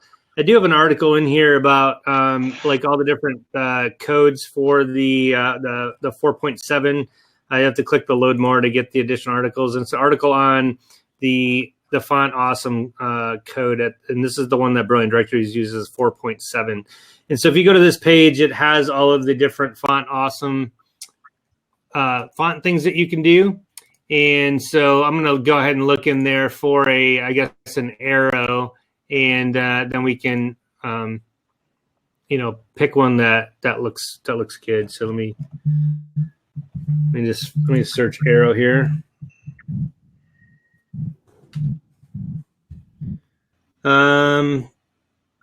Let's see. Do you like any particular? Do you want just the regular arrow there, or the circle arrow, or? I think I like the FA. Yeah, I think that you're covering. Yeah. Okay. So let me go back there. You have a bow and arrow, or like a what's the yeah. A bow and arrow. No, I just messed with you. Yeah. Row or search? Hold on, I gotta find my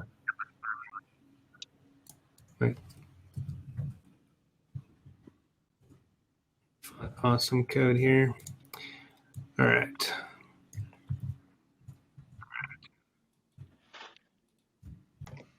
So what I'm gonna do, so for anybody's doing the Font Awesome, it's just an I class is what it is, an I, and then class FA with a space, and then whatever your code is from that page, we have FA arrow right, and then just that's the class, and then it'll just add that in right there, and so we can maybe do it twice, so we'll have like a double arrow. That may work. Yeah. And then we'll see what that looks like. 3 arrows. 3? And you could put that in. Yeah, let's do 3. And then you could do the. Yeah. Maybe 3 when you can do 8. Maybe you copy that code. Can you space them out? Yeah, that's what I'm going to do. Yeah, and then maybe copy that code in the chat for everybody. So they can just copy and paste it. So I can space those out more, just so it fits there. That looks good right there. So where it says unlimited on the All-Star, it'll drop down to say select 5, and the Rising Star will say select 1. Yeah, I mean, I can log in real quick and kind of show everybody what that does once I get the arrows right. Select unlimited like that. Search by keyword. I like that. Looks nice. That text isn't going to show up anywhere else, though, is it? What text? Well, it's a text label, right? So. Oh yeah, I probably. They're sometimes probably used not. But that's a great question. That's a great question. So what Jamie's saying is, when you're editing a text label, it changes it anywhere that text label is called. So you do have to, for the more generic ones, you do have to be careful that you're not replacing stuff. And the only other alternative around that is to actually go in and edit the widget and basically remove that default text there and don't use the default, and then change the code to say select unlimited and search by keyword. Because what you don't want, that if that's a generic one, having that just show up randomly like here where it says search by keyword arrow, and you're like, where did that come from? It's because you changed the default text there, and it changed it in 5 other locations. So you just go in and hard code the widget then? Yeah, that's what I'm saying. Exactly. Yeah. Hard code the widget. Okay. So it looks like it didn't like multiple spaces there. It just got rid of it. So I'm going to throw this out there for everybody as well. I'll put this in the chat as well. This is kind of the HTML version for chat, or not chat, HTML version for chat. Sorry. The HTML version for space. I don't know why it's. Let me just type it in the chat here. It's a non-breaking space code is what it is. So NBSP. So there you go. So that if you ever want to add a space where there's not a space, that's what you want to add in there. And so what I'm going to do is I'm going to add a bunch of those. I'm going to add 5 of those in there. Let's do 4. And save that. And then that'll add those spaces in there where I don't think it was doing that before. There we go. Does that look good, Rich? Yeah, that looks awesome. I mean, because people are wired, differently. They think differently, so that gives them, it covers the bases, and especially being able to utilize that new feature really makes it stand out. Can you put that in the chat? Yeah, the final one there that I used. And so again, this is for the categories you specialize in. This is just for the back half.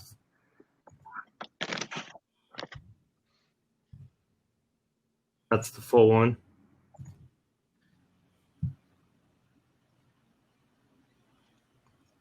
And then, all right, so Rich was saying he just wants to see it with the other one. So I'm going to log out of here to the Rockstar. We're going to log in another one. We should see the unlimited replaced with like 10 or 5 or whatever we had there.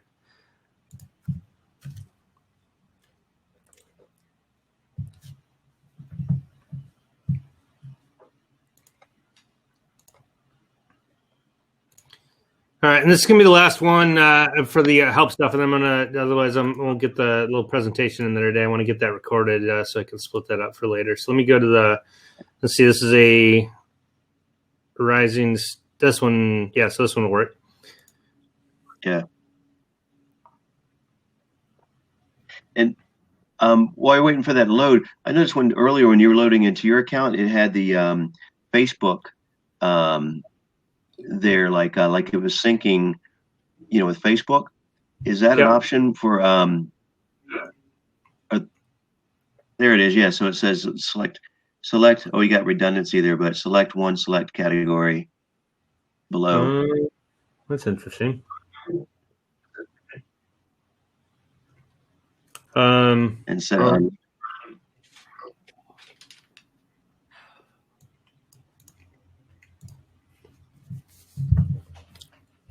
What did we have before? Select unlimited. Unlimited. I don't know why it says one.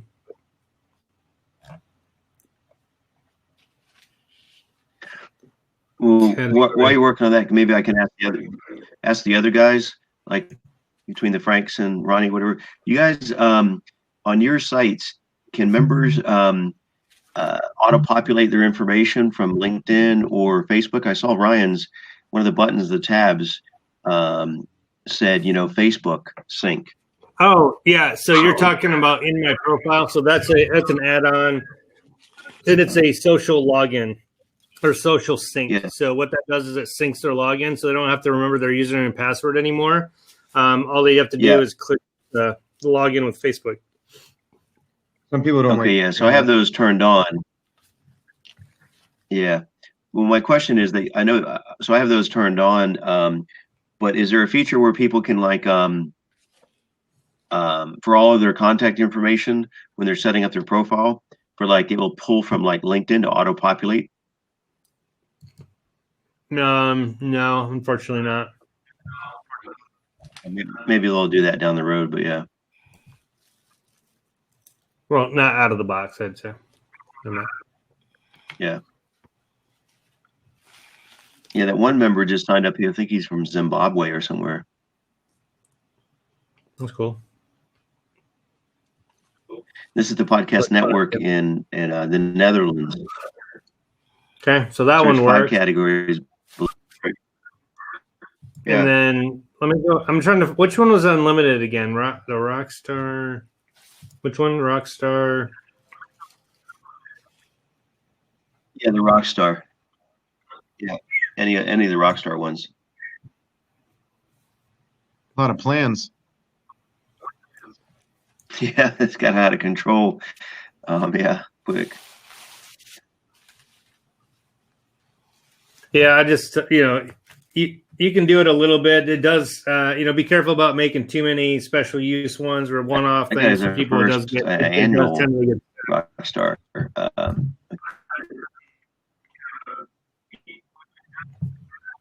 All right, they're all good. So it seems as pulling a different there it is. Okay. label there for the different categories. I just had to add it to a couple of them, but it looks good. Go, Jimmy. Before you go into the presentation, can you show? I try to find that filter, the sidebar, the sidebar manager. Yeah, I didn't pick any. Yeah, I couldn't find it in my system. Can you show me real quick again, or just kind of the steps? Do you have the VIP add-ons? Yeah. Okay.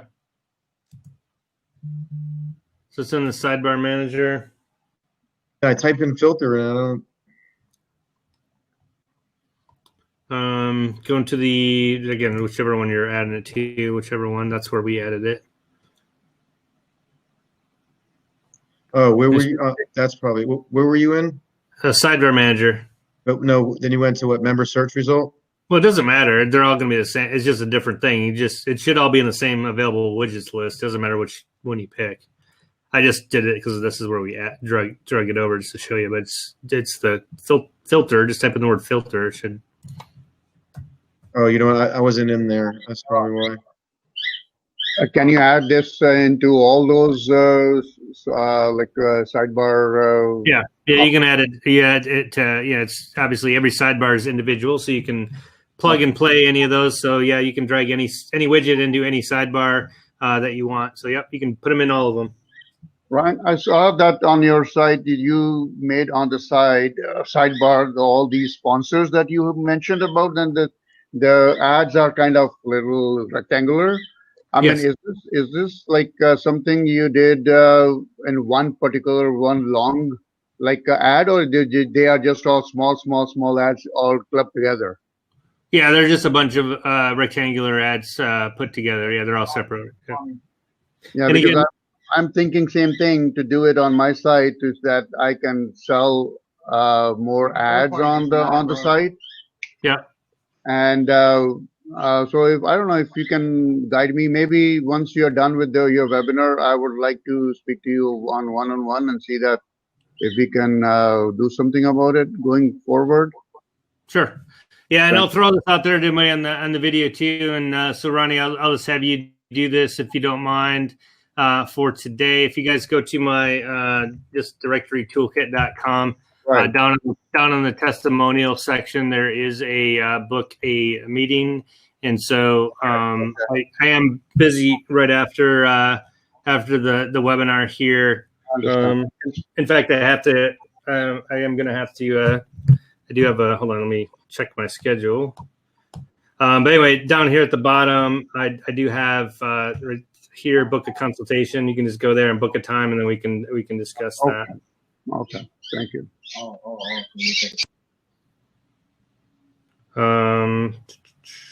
Awesome. So that's that. Let me go ahead and start the presentation for today. So again, let me just pull up the briefing here. I'll give you my infinite loop of my screen there. So again, we're going to be talking the follow-on for the UTM that we went over last week. Everybody see the screen fine? Give me a thumbs up. I guess not a thumbs up because you're not on camera anymore. Does it look good? Yes. All right. So today we're going to go over pixels and remarketing and focus your marketing for increased return on investment. We went over UTM parameters last week, so I implore you to go watch that video from last week if you did not catch that, to kind of get the first half of there. We're going to go over next week, actually, some of the software systems that use this UTM and the pixels in order to help you, add that information to any links that you post or share, whether it be an image on social media, a link in an email, all that kind of stuff that gets extra data that you can use in the future once you get a bunch of the data accumulated. So today we're going to talk about the pixels and remarketing and exactly what those are. Let me just skip to the that part of the presentation, and then I'm going to come back. Oops, sorry, I just have the. Looks like I just had the image here. Let me pull up the actual slides. So after we do the presentation here, I do have some information that we talked about last week with the orders of precedence for some of the images, and so I'm going to go over that after I'm done as well. This is some of the stuff we talked about with. I think Jamie was doing this last week. All right, so let me skip to the pixels here. Okay, so the first thing I want to go over is what is a pixel, and this is going to seem very simplified because in reality, pixels are not that complicated. This is basically all it is. It's bottom line, it's just a code that you place on your website, and it simply helps you track conversions from different ad systems, optimize any ads that you have based on that collected data, and then it helps you build targeted audience for future ads so you can remarket to those qualified people that have either done a particular action, bought a certain item, or just any action on your website at all. Or you can obviously specify which action if you already have that set up. So in other words, you just create custom audiences using those website visitors and then retarget ads to them once they leave. And so I think most people have actually witnessed this or have seen this as they're browsing around the web, and you just didn't know what it was called, or you didn't know what was causing it to do that, like how they figured that out. It's the old cookies, that are saved on your computer that everybody does the pop-ups for now to tell you that they're leaving behind, that they're tracking some sort of your actions on the website. And a lot of us, I think, have all seen that where you browse to a certain website. Let's say you go to a website and look for software, and then you're browsing around somewhere else on the internet, and lo and behold, an ad comes up for that software that you were browsing earlier today or yesterday, imploring you to finish off and buy that software. And so it makes sense, right, just mentally, that if they can show you ads of stuff you've seen before, if you're on another website, they can kind of pull you back into their audience, their sphere, just by paying for that advertisement, because they think that you're a worthy customer if you were there before, you just didn't finish the purchase. And so if you're on another site and they show the ad, that you're more likely to go click it and rebuy that stuff. And it just makes sense, because targeting you by some other random person who doesn't even like that stuff, that's never been to their website, that would be wasted money. And that's what this allows you to do. So pretty simple. That's what a pixel does, just code that sits in your website and helps you track, optimize those different training or those different audiences that come to your website.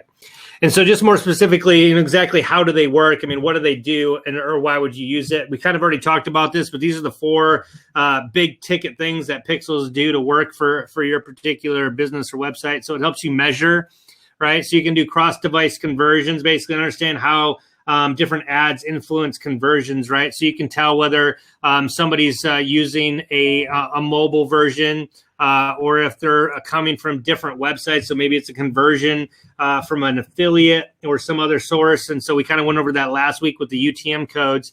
And so if you kind of pair those things together with the remarketing ad piece with the UTM code, you can actually start to see where people are coming from in their journey that actually pay and purchase the item. And then likewise, if you kind of know who that is and who is paying, you can target those same people that didn't buy, because people from that particular traffic source or that particular segment have already done purchases before. So you want to kind of target that. So it kind of helps you measure that to know which ones are worth paying money for ads. The second thing it allows you to do is optimize, and it allows you to deliver to people that are likely to take action. And so I already explained that a little bit, that if it's some random person that's never been to your site, it's maybe not in your niche, obviously it's not in your age group or your particular interest thing, they're less likely to take action. So this basically ensures your ads are shown only to the people that are most likely to take action. And where that's important to you is that you're not paying money to show it to somebody who's not going to give you money in return. And that's really the ultimate goal of this. The third thing is it creates. You can create custom audiences from those website visitors. So it basically allows you to automatically, show which visitors they viewed on your websites or related ones. So, for example, this is all based on data sets from these particular advertising venues.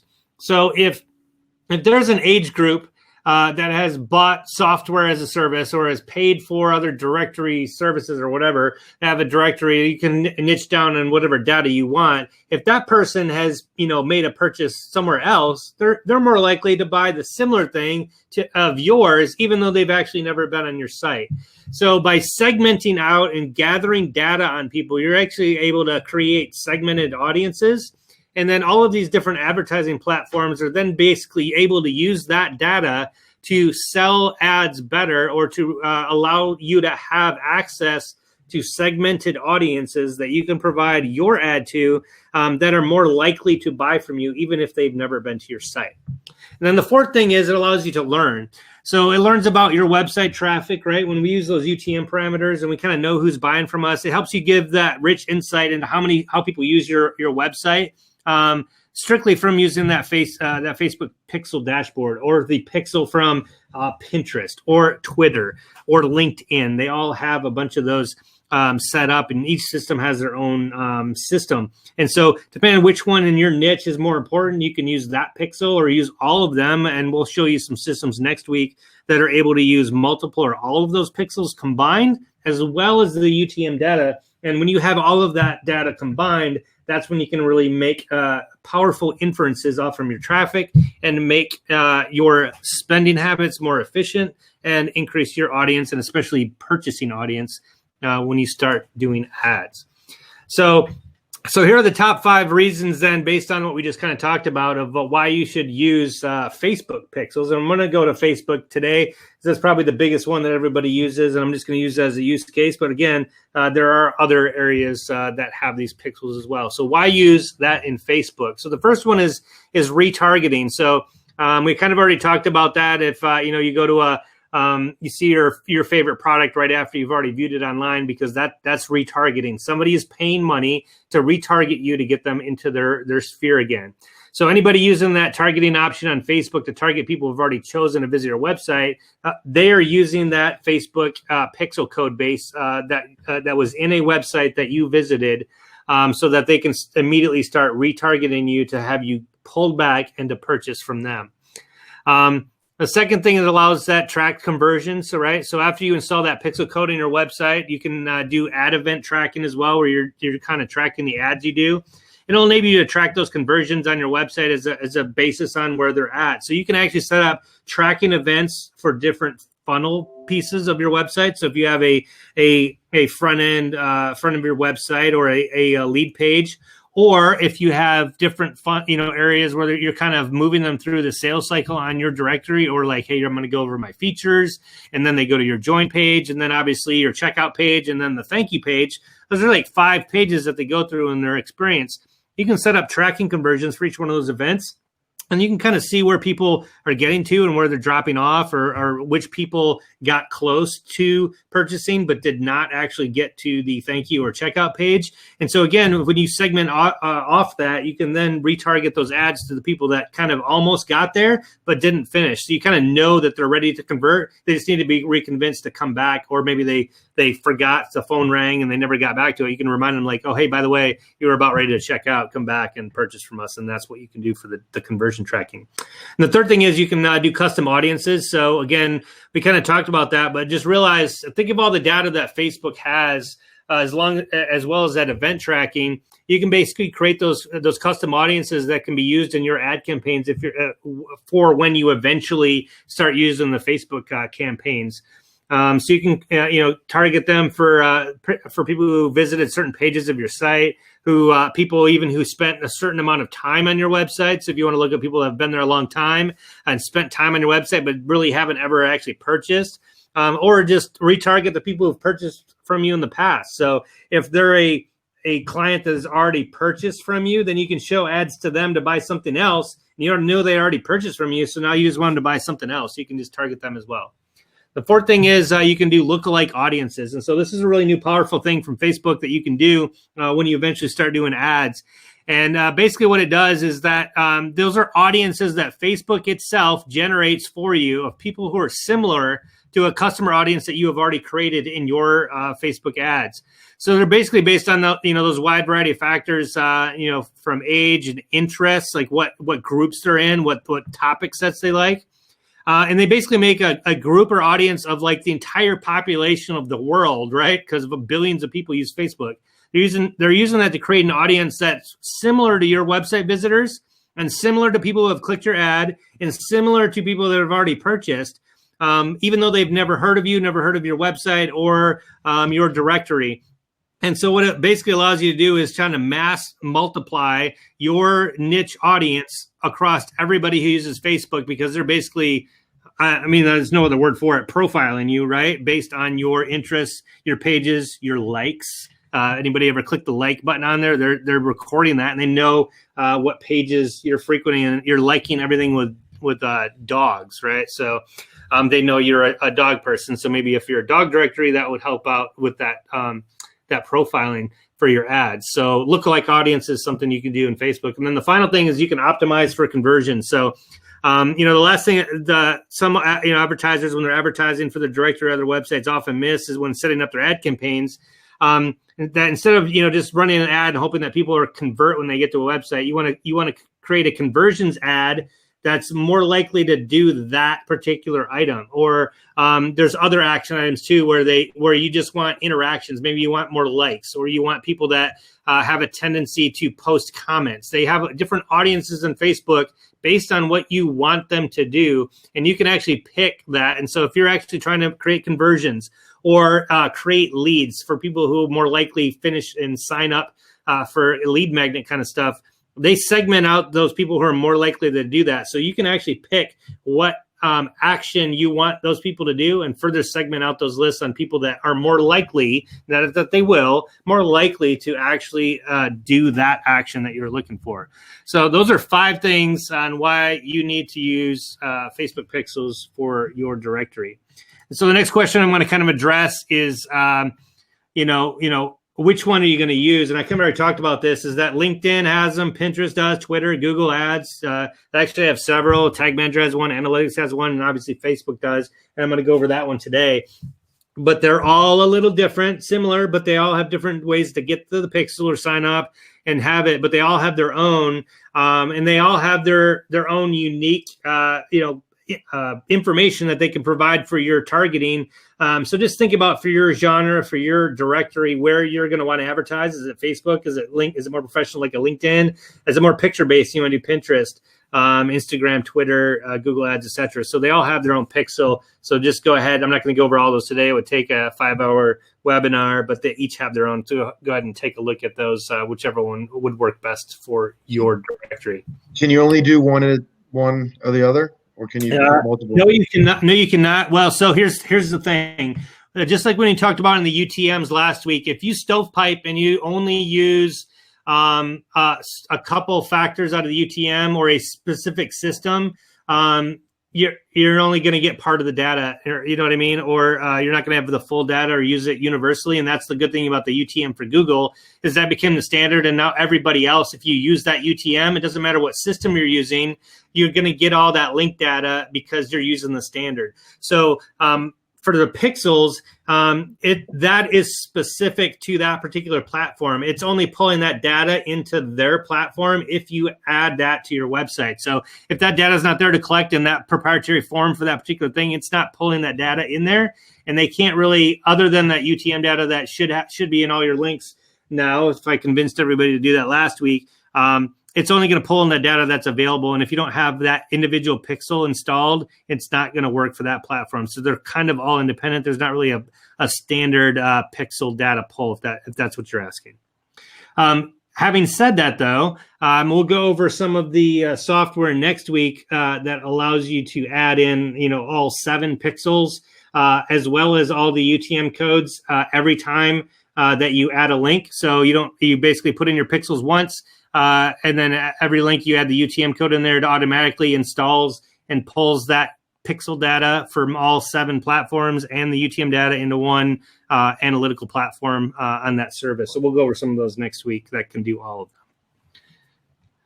So I'm just going to go over real quick on how to do the Facebook Pixel ID. Here's the quick 9-step process. I say quick, 9 steps. There's a lot of steps, but you basically go to the business settings in there, select your business, click data resources and Pixel, click the plus add button, type in your name. I'll go through all these steps here in a minute, but put your website URL, continue, and then you basically grab the code. So those are the steps that you want to do. And here's the direct link to the actual business page to start all this off. And I'm going to put this in the chat for you guys if you want to go in there and look at it. You can also get to it from Facebook ads. So I'm just going to really briefly talk about this. If you're logged in as ads and you don't really have the pixel set up, all you have to do is go, when you're in Facebook ads, go to your account. And then when you're in your account, click the little 9 box buttons there. And then you're going to want to go to business settings right there to get your pixel. That's how you get to it from your Facebook ads manager. But if you go here, this is the process I'm going to step you through for the business settings right there. And we'll talk about how to do that. So when you get in there, you're going to be able to select your business. Now it assigns that to people, and it basically pulls up the pages that you're going to, the businesses that you have in there. So if everybody remembers, you cannot advertise for a Facebook group. You can only do it for a page. So on the screen here, these are the pages I have. I actually legitimately, I knew I didn't have one, but I forgot. I don't actually have a Directory Toolkit page. I have a Directory Toolkit group. And so I couldn't even advertise in my Directory Toolkit because I don't have that set up as a page. So I need to go do that because that's what it allows you to remarket for a particular page business segment. And so if you don't have that on there, you can click the add assets where it'll basically pull up the ones that are in the system for you to use, that you have business pages basically in the directory. And so you'll notice here when I go to pages, it's not gonna allow me to pick a group. It's only pages. And so you can basically pick one of these, and there's a bunch of different settings you can have in terms of your desired pages, but you can do that, set it up if you don't already have one, kind of add some assets if you haven't, I guess, claimed them or turned them on. But assuming you already have either a Facebook ads group or your business is already in there, when you go to that business page, it's going to pull up it's automatically going to pull up your business. And this is another area up here in the top corner here where it says Hudsonville.com. And that down caret, if you have multiple businesses already in there set up too, it'll be in the pull down menu. So if you want to switch between businesses, that's one way you can do it as well. It'll switch automatically. But once you're in that business page, whatever you're going to do, on the side on that business page will be that pixels area, the data sources and pixels. Now I highlighted the caret here because it's going to have a down arrow. So if it doesn't have the pixels there, you want to click the down arrow under the data sources and it'll show you pixels. But go ahead and click that pixels box on the left-hand side. And then after you click the pixel, it's going to allow you to add a pixel. And these are the steps you're going to go through. You can add a pixel name. So be specific on what page you're going to do there. So again, this is a code. So if you're going to put on different pages or different directories, you want to name it something that you can go back and find it later. So say, blankety blank, directory page or whatever you want to call it.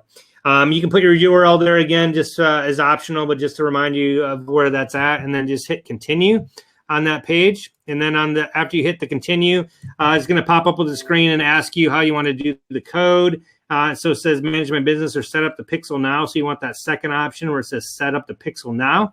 And then there'll be another box that says connecting the website activity to actually use it. And so you can do a partner integration by, I guess, like a WordPress widget or some other integrated stuff. Your BD is obviously, or not obviously, but it's not in there.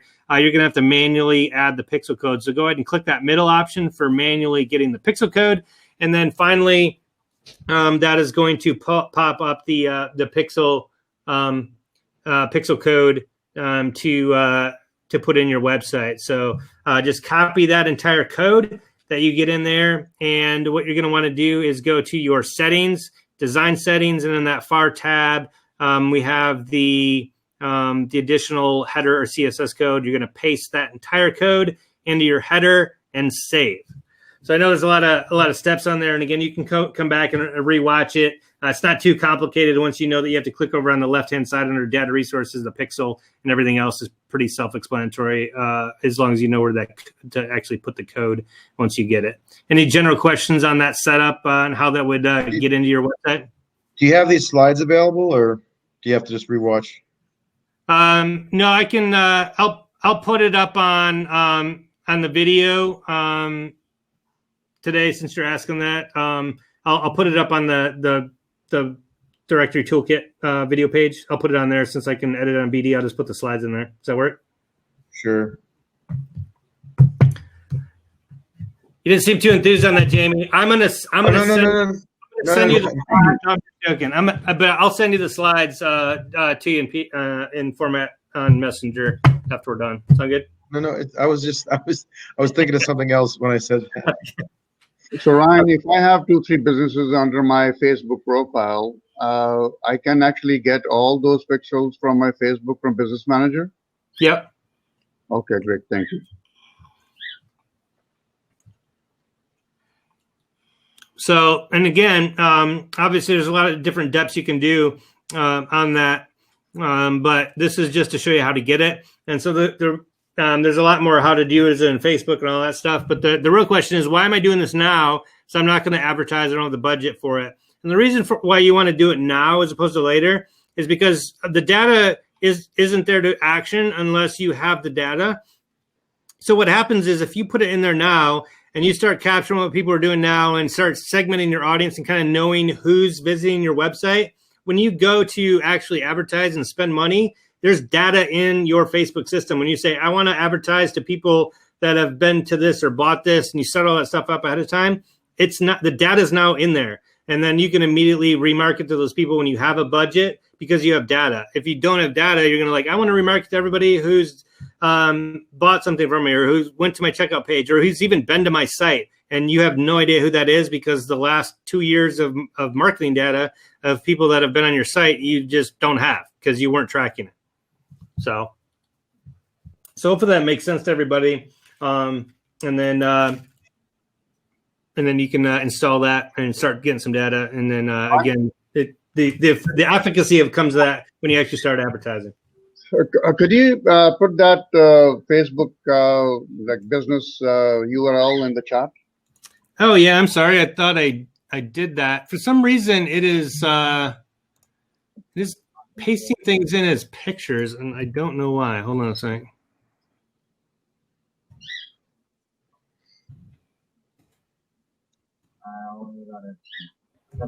There we go. Okay, perfect. Thank you so much. Yep. It's strange. It's like my business manager chose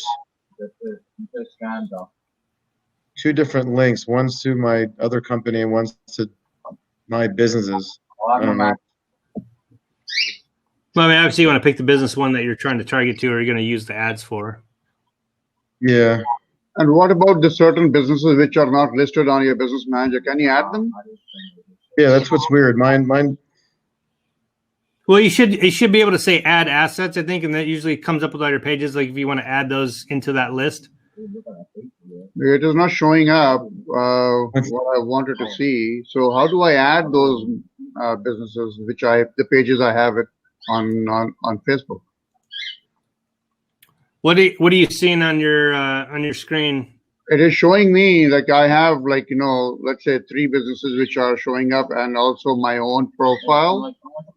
But I have like multiple other pages that I operate and I don't see. Let's say if I have 5, I am only seeing 2. 3 are not there. So if you go to hold on a second. So I think it's on this page. Sorry, let me go previous one. If you go to users in people or whatever, I think it should say assigned assets. And I think this is where you do that. You add other assets. If it's not in the list, you click that add assets, and then you can grab other pages that you own and turn that on and save those to your stuff. I'm pretty sure that's where that's at, where you add other assets that you own. If I go into on the left right corner, and it says ads manager, billing, account quality, commerce manager, business setting, and add account setting. Are you right here in the business? Does it say users? Are you clicking users? No, I went on the left top corner, and then it gives me. No, don't do that. So go here to. I'm pretty sure you go to in the just that general link I have. Click on the users, and then you add those assets that are assigned to you, basically for that setting up the. Okay, I'm gonna try and see where. Okay. Yeah. Hey guys, I'm gonna be back in like 30 seconds. I gotta go talk to somebody real quick. If you guys don't mind, just talking yourselves, try to figure that out and just come back and let me know what you're seeing. And then I'll help you. Just hold on a second. Thank you. I need ammo.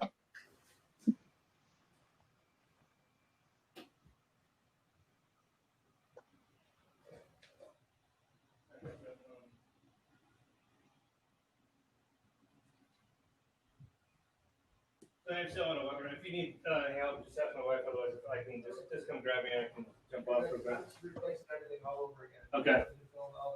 It was still doing it when he came in, right? So you okay. It stopped and then it went out again. Okay. When he came in, right? Okay, I'm back. So, were you guys in for fun? I may have to table that till next week and investigate or kind of screen share with somebody and try to see what other people's look like. I was just, again, using mine. I think that's where it's at. So if you guys are seeing something different or they're not there, you don't have those to select. Is the, oh, you did? Okay. Good. I just don't know what all Hey, Ryan, quick question. Yeah. A question on, is there anything we should be aware of as far as this integrating with Google Analytics or settings that could kind of cause any, hiccups or anything, or is it unrelated, I guess, or? There's separate scripts. I don't think it's gonna affect that. In fact, Google Analytics has its own pixel as well that you can do and set that up. You basically go to the the pixel ID is basically that the one you guys already have in your Breedy systems, the UA dash whatever that code is. It's normally in your directory. That's basically what that it's the first one that they came out. That is a pixel code for Google Analytics. That's basically the same stuff for Facebook. They just have their own. It's equivalent to the Google Analytics, but it's just a separate script. I don't think they interfere with each other at all. Now, I didn't look that one up, but it doesn't make sense that they'd interfere. They'd obviously would. Everybody uses Google Analytics. Facebook would be stupid to make something that nobody could put on their site if they had Google Analytics, because people would probably have stopped using Facebook because everybody had Google Analytics. So not 100% sure, but I'm pretty 99.999% sure that there's no conflict on that they work together. Well, partially because I am using both of them and I haven't had any problem as well. So that may have shoved it to 100. Once this is on your site for the particular page, your Facebook page, what is it actually capturing? Like, what will someone see on Facebook?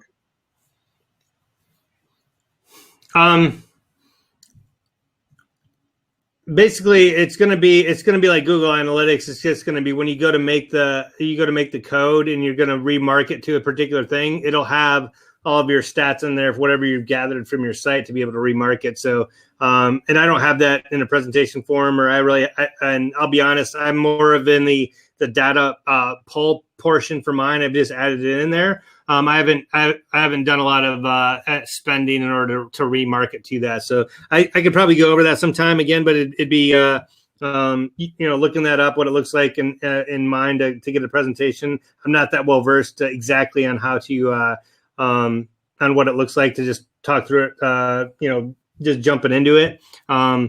pixel has the data in there when it's tracking it. And again, it's you can get as specific as you want once you're in Facebook to go set up those event pages and all that stuff. But it still pulls the specific data. It's just like Google Analytics. You can put your Google Analytics into your Brilliant directories, but unless you actually you do some work in Google Analytics to add in the funnels pages or the other events, it's not as smart data as it could be getting. So I apologize. I don't have a screenshot of what that looks like exactly, but everything I kind of went over is what you can do in the back on there to target, different groups and stuff, depending on what you're doing. I don't know if probably more than you wanted, but what was that? I wonder why they called it Pixel.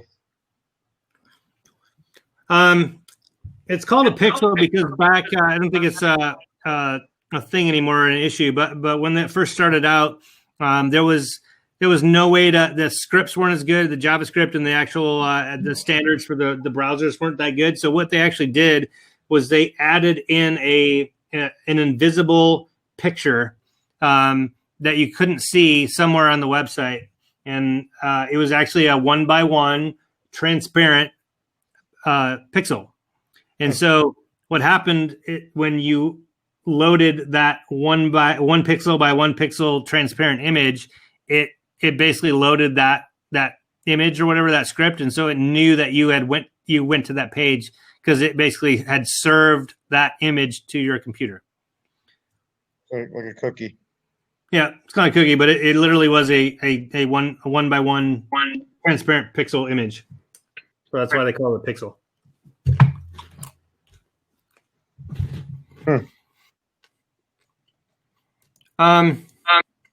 Let's see how many. I don't know if anybody dropped out here. We still got everybody on here. Do you want me to go? I have some additional slides for the stuff we went over last week. Does everybody have a few minutes to go over the image, the social media stuff a little bit more? Or I got some answers from what we talked about last week. Sure. Personally, I got to take off, Ryan. All right. Got to take care of my dog. Sounds good. Thanks, Frank. All right, talk to you later. So let me go over.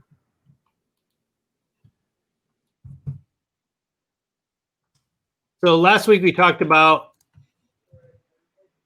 the different images for the social media stuff, and we were asking about like, hey, it was not pulling the image, and what was pulling the image. So this doesn't necessarily help you out, Jamie, but it might. So when we're talking about we have an image or a post or it's pulling something to social media, this is the actual BD methodology of the code on how it pulls the images. So and it goes in this order, and if something's not on in the list, then it goes down to the next one. So this is the order. So first it goes to the specific image for a static page. So if you have a page or a search results static page or anything else, and you have an image in the SEO settings for that particular static page, it will pull that image first.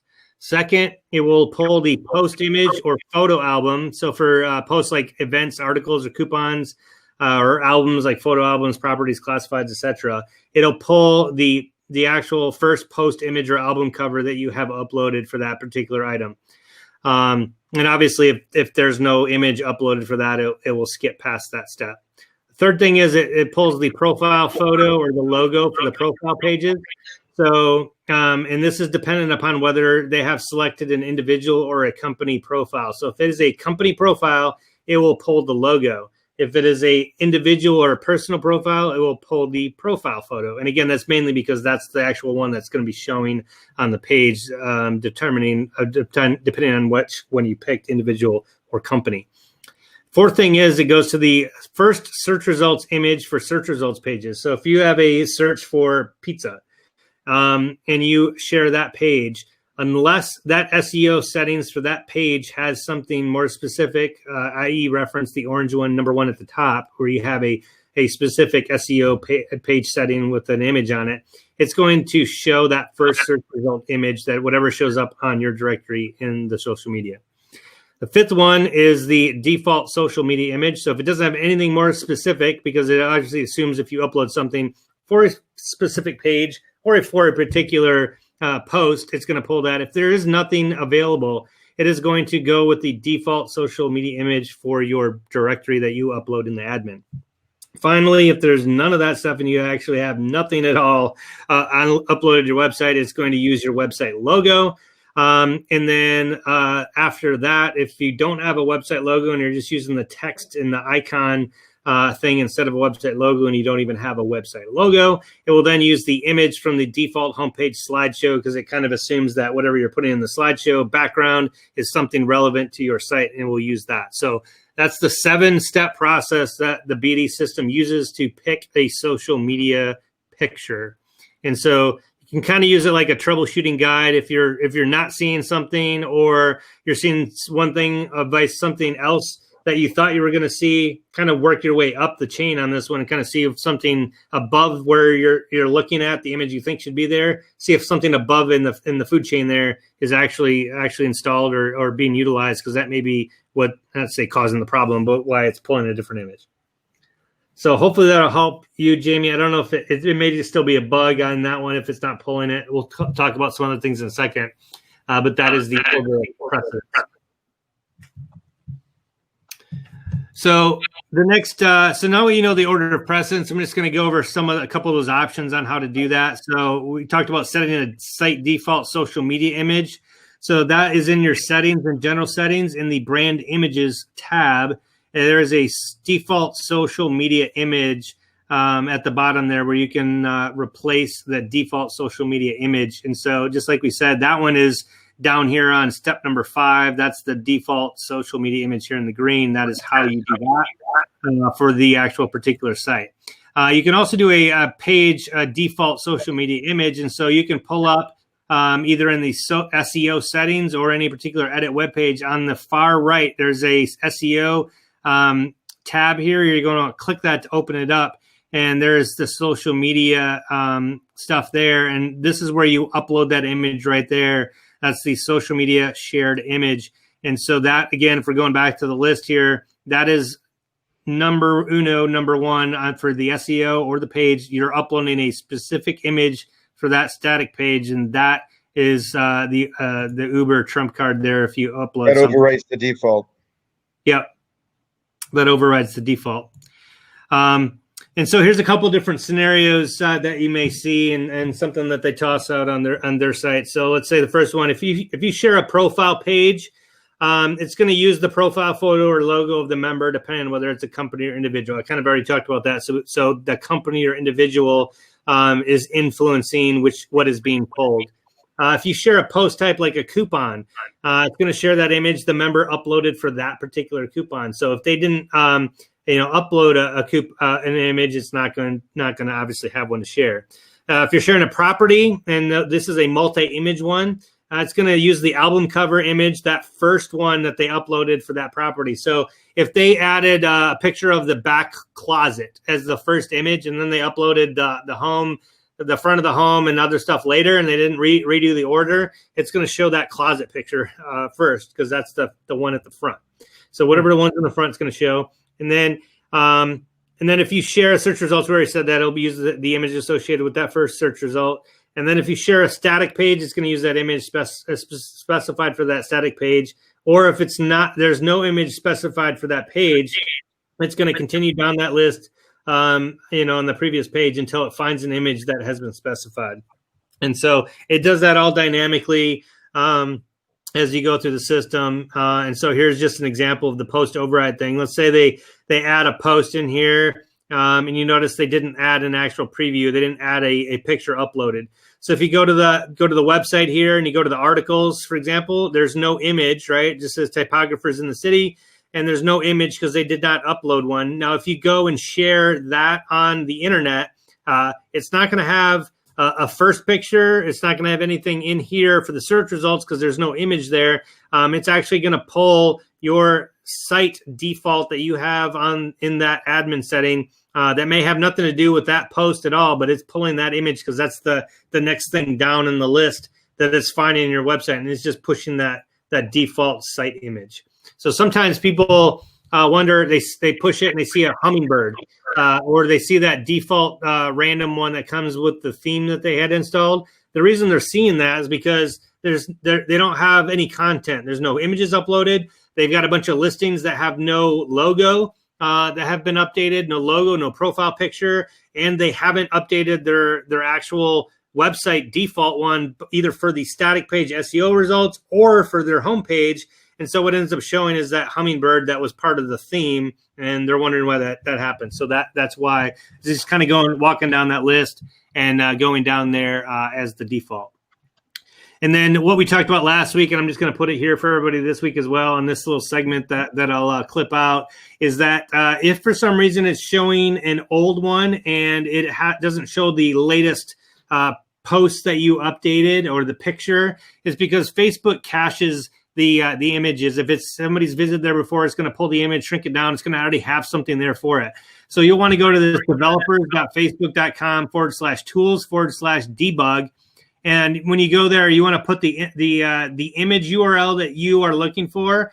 And then what you want to do is fetch the new scrape information, or scrape again. I think they may have changed the terminology there. They keep changing it around. But basically, you want to fetch that information again, because then it's going to refresh that image and hopefully pull that from the database, again, using that internal 7-step order that already is inside of Facebook. Does that help at all, Jamie, or whatever? Hopefully that'll be able to troubleshoot that for you a little bit. Well, I guess the moral of the story is to at least have your defaults set.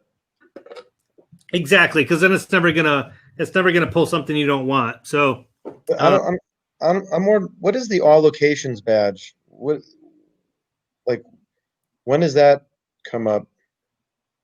The all locations badge, it's something a little bit separate. The all locations badge is when you go into and I'm just going to use Rich's directory as an example, since I've got his up. This is basically a manual. It's either a membership setting or a manual setting that you do. So I'm going to show you the manual one, and then I'm going to show you the membership setting for the all badges. So if you go into anybody's actions in the quick edit, there's an option in there to basically show them in the advanced options, I believe. I still see your Facebook development tool. Oh, do you? Okay, hold on. Or am I supposed to switch to it? No, hold on. Let me stop sharing.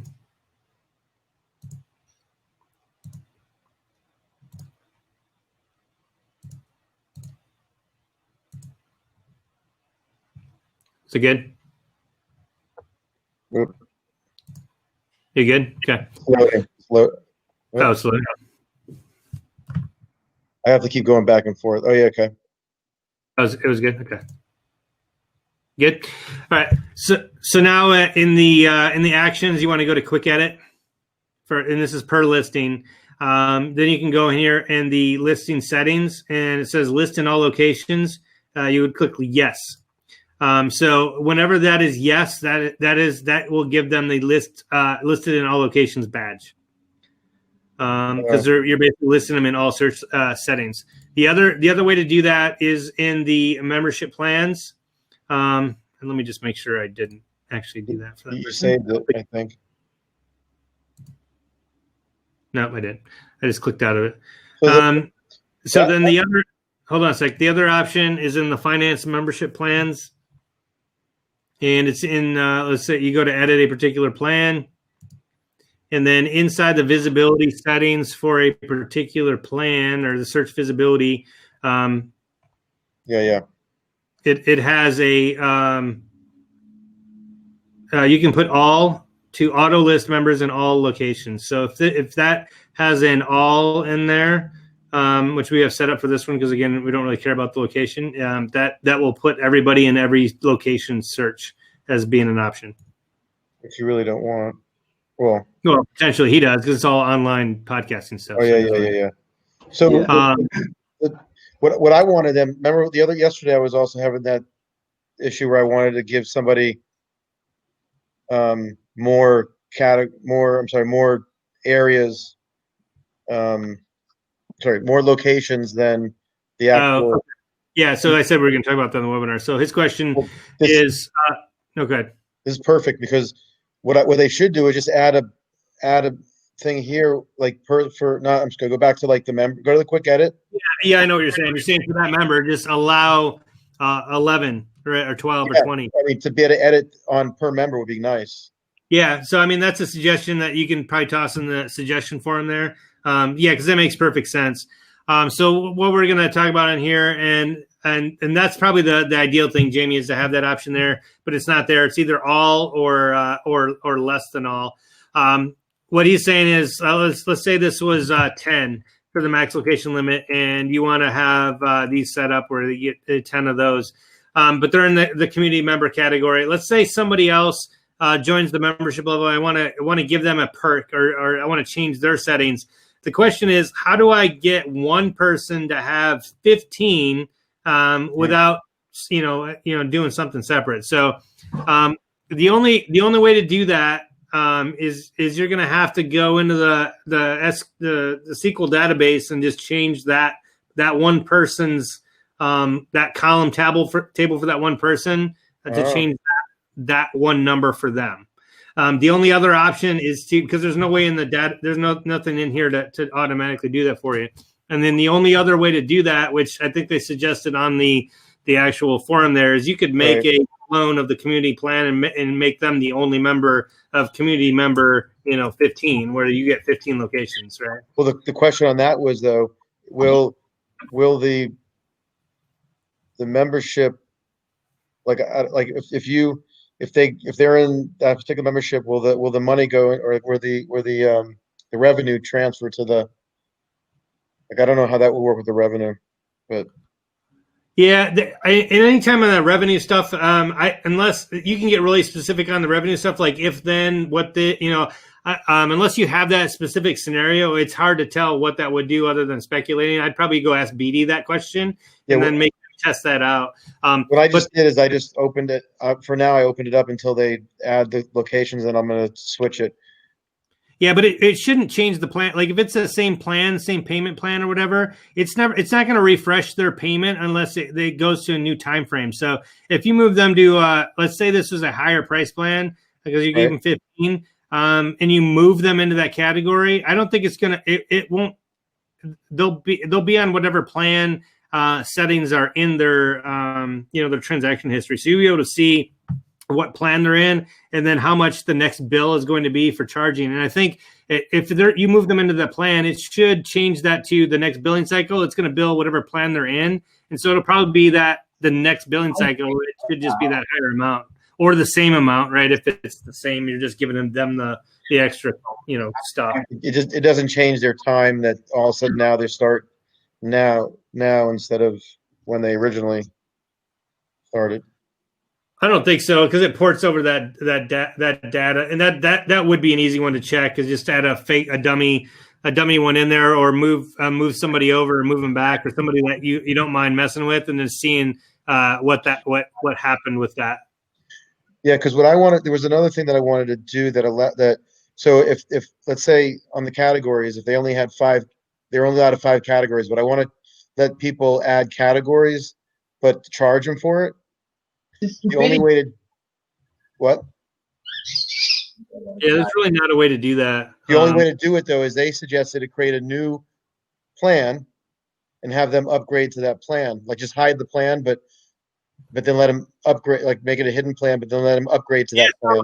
So to answer your question on that, so there is a workaround to do that. So the only way you can get to plans on your website is if they, if it's in your join us page, right? And they click on it. So you can make any number of plans you want and then just kind of give somebody that link to upgrade, or you can have it inside of your actual setup there. So for example, when you go into the finance membership plans, even if it's not on your front end, that where they click on it to like initially pay for that, you can still include it in your upgrade options. So when you go to the edit for a membership plan, there's going to be some in the pricing tab. It's going to ask you available upgrade options. And so let's say you only had 3 plans on your front end. These are the only ones you had on the front end, but you have all these little upgrade type things. You could actually put this. Let's say this was an example. where you say this one's the 5 location upgrade, right? And then what you would do is in that membership level, you would go down here in that one and say describe why members should upgrade to this plan, and then you would put upgrade to this plan to get 5 additional categories, right? Yeah. And then that's why they want to upgrade. And so I'm not gonna save that. I'm just gonna show you what it looks like in the upgrade. And so now if you guys haven't looked at this before, in terms of the upgrade piece, I'm just gonna log in as somebody real quick and show you what the upgrade process looks like. And then most of the time, nobody adds any information in there, and so it's just kind of blank. But if you add something in the bottom there, then they know what they're upgrading to or why they would pay that extra money. So if you go into the upgrade listing here, and there's going to be a list of upgrade options for this particular area, and we've set the looks like we've set this up, or Rich has set this up. So now he has some options in here of why I would upgrade to an all-star membership, and now I know why I'm selecting that particular one versus the other one. So I'm going to consider upgrading to get the best value, or this would be the click upgrade to this level to get 5 additional categories, and then they upgrade. Yeah, the question is going to be if so. Let's say that I'm charging. So, and this is something that I would love custom program to eventually to be able to just click. Like, it'd be great if they could just click one, like as many as they want to add, and then it adds a certain amount to their yearly membership price. In other words, I thought that it would be, let's say it's $1 a month per category they add. So like $12 a year per category. If they wanted to add more categories, that's what it would cost. But I just don't know by doing this way. So now if I charge them so I would have to create one for 1 extra, one for 2 extra, one for 3 extra. No, there are some other add-on plugins other developers have that kind of add like a credit system where you can, but it's all a financial thing based off from how BD's already set up. So it's a credit system for stuff that's already items like post numbers. Like you could pay to get an extra post, right? But Right. that's already in this. That's already in the system. Yeah. What you're basically asking for is just a la carte features. So kind of like what it does for the coupon. Like if you post an article and you only get one free, but you want to pay $5 for an extra article, right? You want to do the same thing for other features like categories or subcategories, right? Whereas like I'm going to pay an extra $5 to put myself in another category. Well, that's what that's what. So if I do it this way, the question would be, way, obviously, and then you probably can make that happen. You're just going to have to pay a developer, $1,000, $1,500 to build a plugin that does that. But if Ryan, I did, we got a question. Yeah. Okay. One thing, I in one of my directories, I see that the person is in a top category, but he is not showing up on the first page. He's like, I have to search for that person. It is how do I keep that person on the first page because he's a top category member. He's paying highest amount. It can come down to a couple different things, how you have it set up for your directory. It may just be how you have it ordered. Could be a couple different things. What's your I'll walk through a couple of things here, and we'll see if that fixes any of the stuff for you. But so if you go to the content and edit post settings, the listing, you're talking about the main listings, right? Main listing.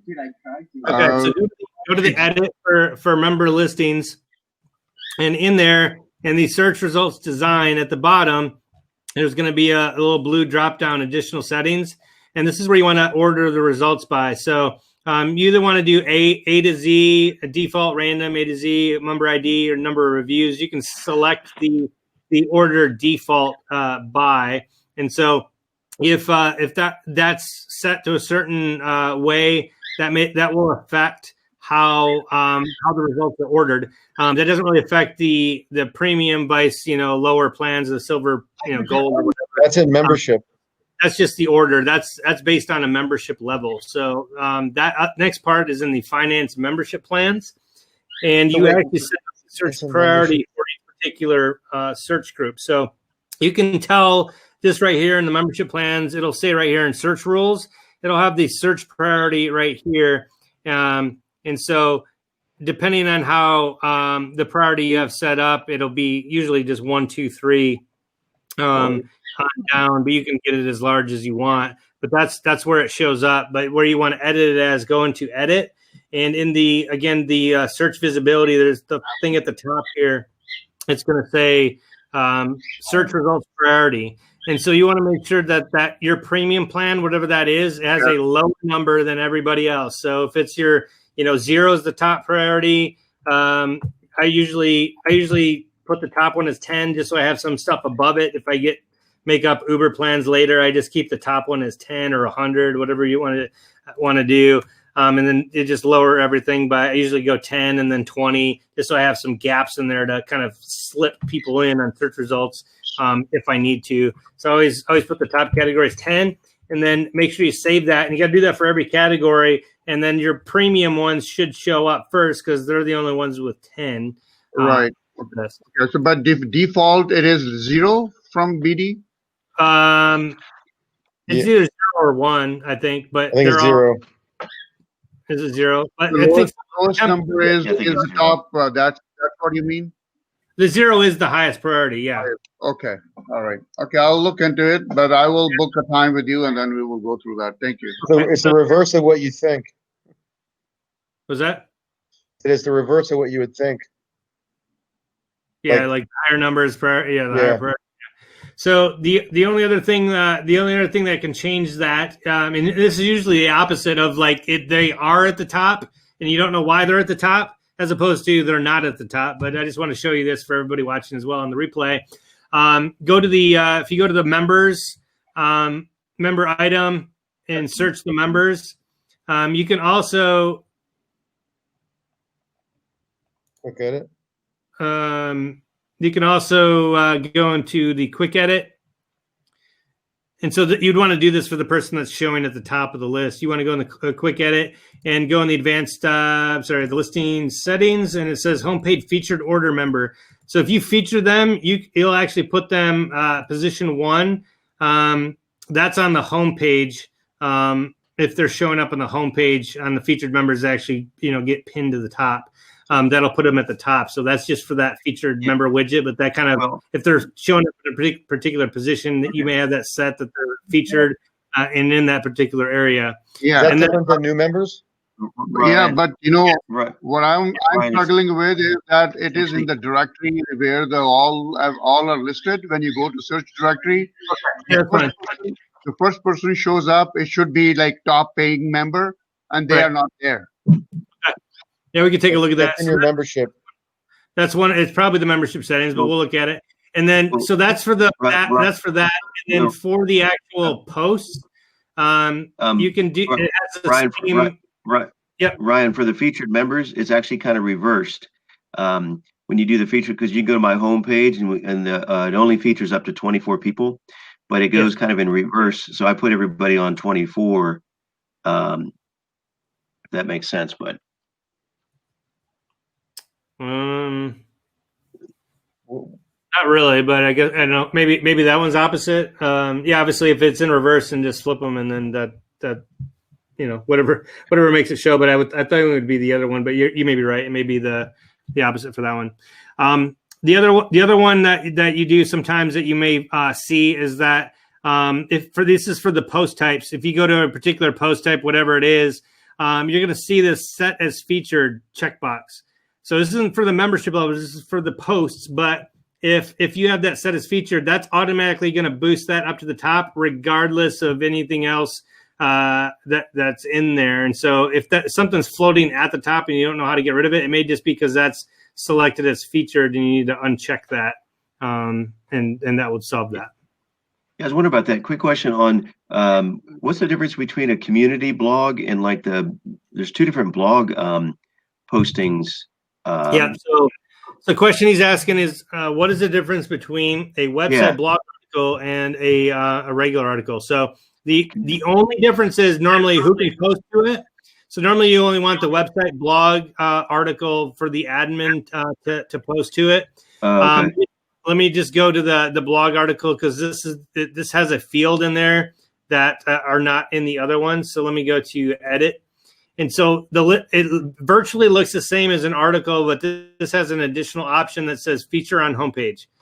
And so what that does is that allows you to pick yes or no. And then when you have that let me just go to one real quick, as I know she's got one on her page. That allows you to put that streaming blog article thing on your front page, and by picking featured blogs, that adds those 5 blogs that you pick as featured to the streaming widget here on the front page. Okay. So I just, you can maybe open it up for your premium members. If you don't really have a blog and you want all your highest paid people to be able to rotate through and post something new and feature it on the homepage, maybe one of you have 5 site sponsors and all site sponsors get one blog post to feature on the homepage, right? And you just sell them that. That's part of their gig, where they get to, it's part of the thing. But that's what that does. It's just that one field set. That's the difference. So so turn off the for all the members, pretty much turn off the website blog posting and just leave it to community blog posting.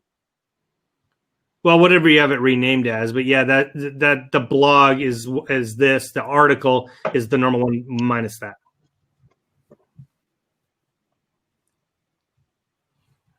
All right. I think go ahead.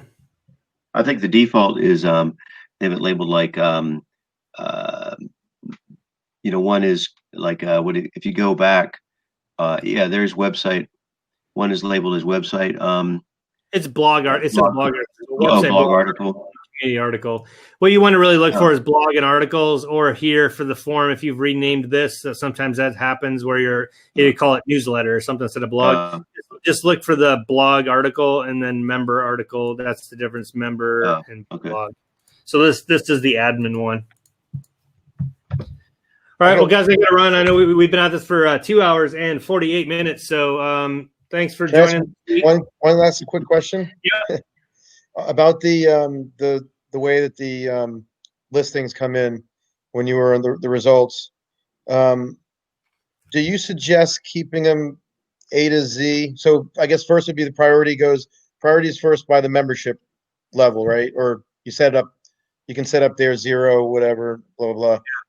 Then then when you edit the post type, the member listing, if I have it A through Z now, do you suggest changing it to reviews once? I either do either reviews or random, because some people like to advertise, hey, if you don't want to pay to go higher in the listings, then get a bunch of reviews, and you're going to be below the premium guys, but you're going to be at the top of all the freebies just because you have more reviews. And so sometimes that leads to higher reviews because people are willing to get reviews just to get higher in the results and not have to pay you. But then it gets you additional data because now there's more reviews on your site. So sometimes that works. The only other way that I would do it is random, in my opinion, because that's why I don't like phone books. That's why everybody used to name their business Triple A. They showed up at the beginning of the phone book. So if it's random, then it also appears like there's more data on your website, because every time somebody adds a new listing, it kind of reorganizes the database, and it looks like there's a whole new listing in your website. Because what ends up happening, and I may be picking on Rich on this one because I think his is alphabetical.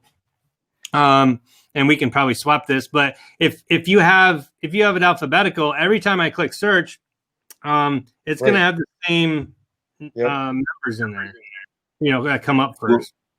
Well, I have them by the priorities. So like you had 0 through 10. So I put the rock stars and at like 900, 800, 700.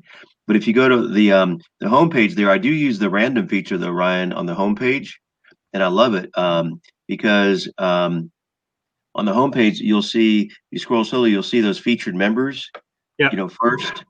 So right there, what is the featured guest podcasters? So I love that because I can identify those 24 people.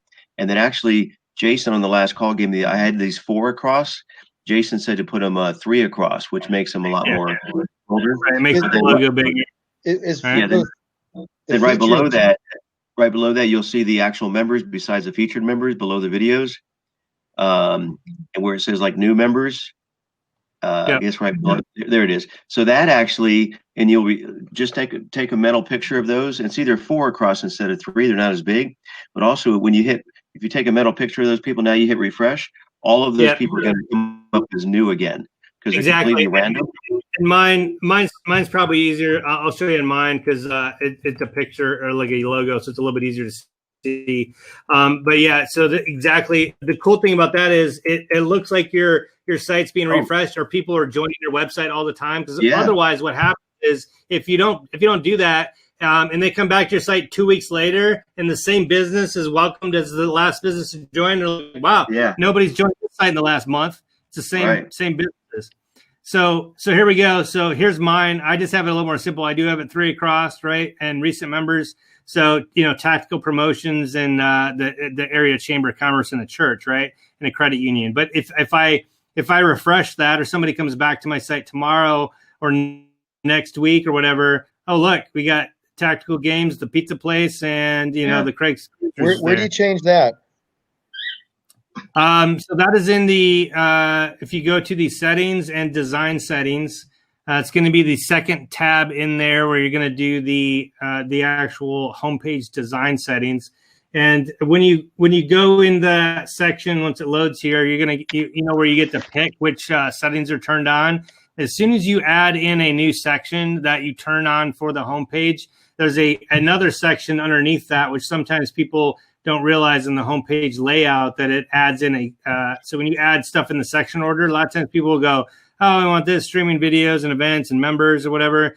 But when you add in that streaming members, which is the recent members, right, it also adds a little thing down here. Normally,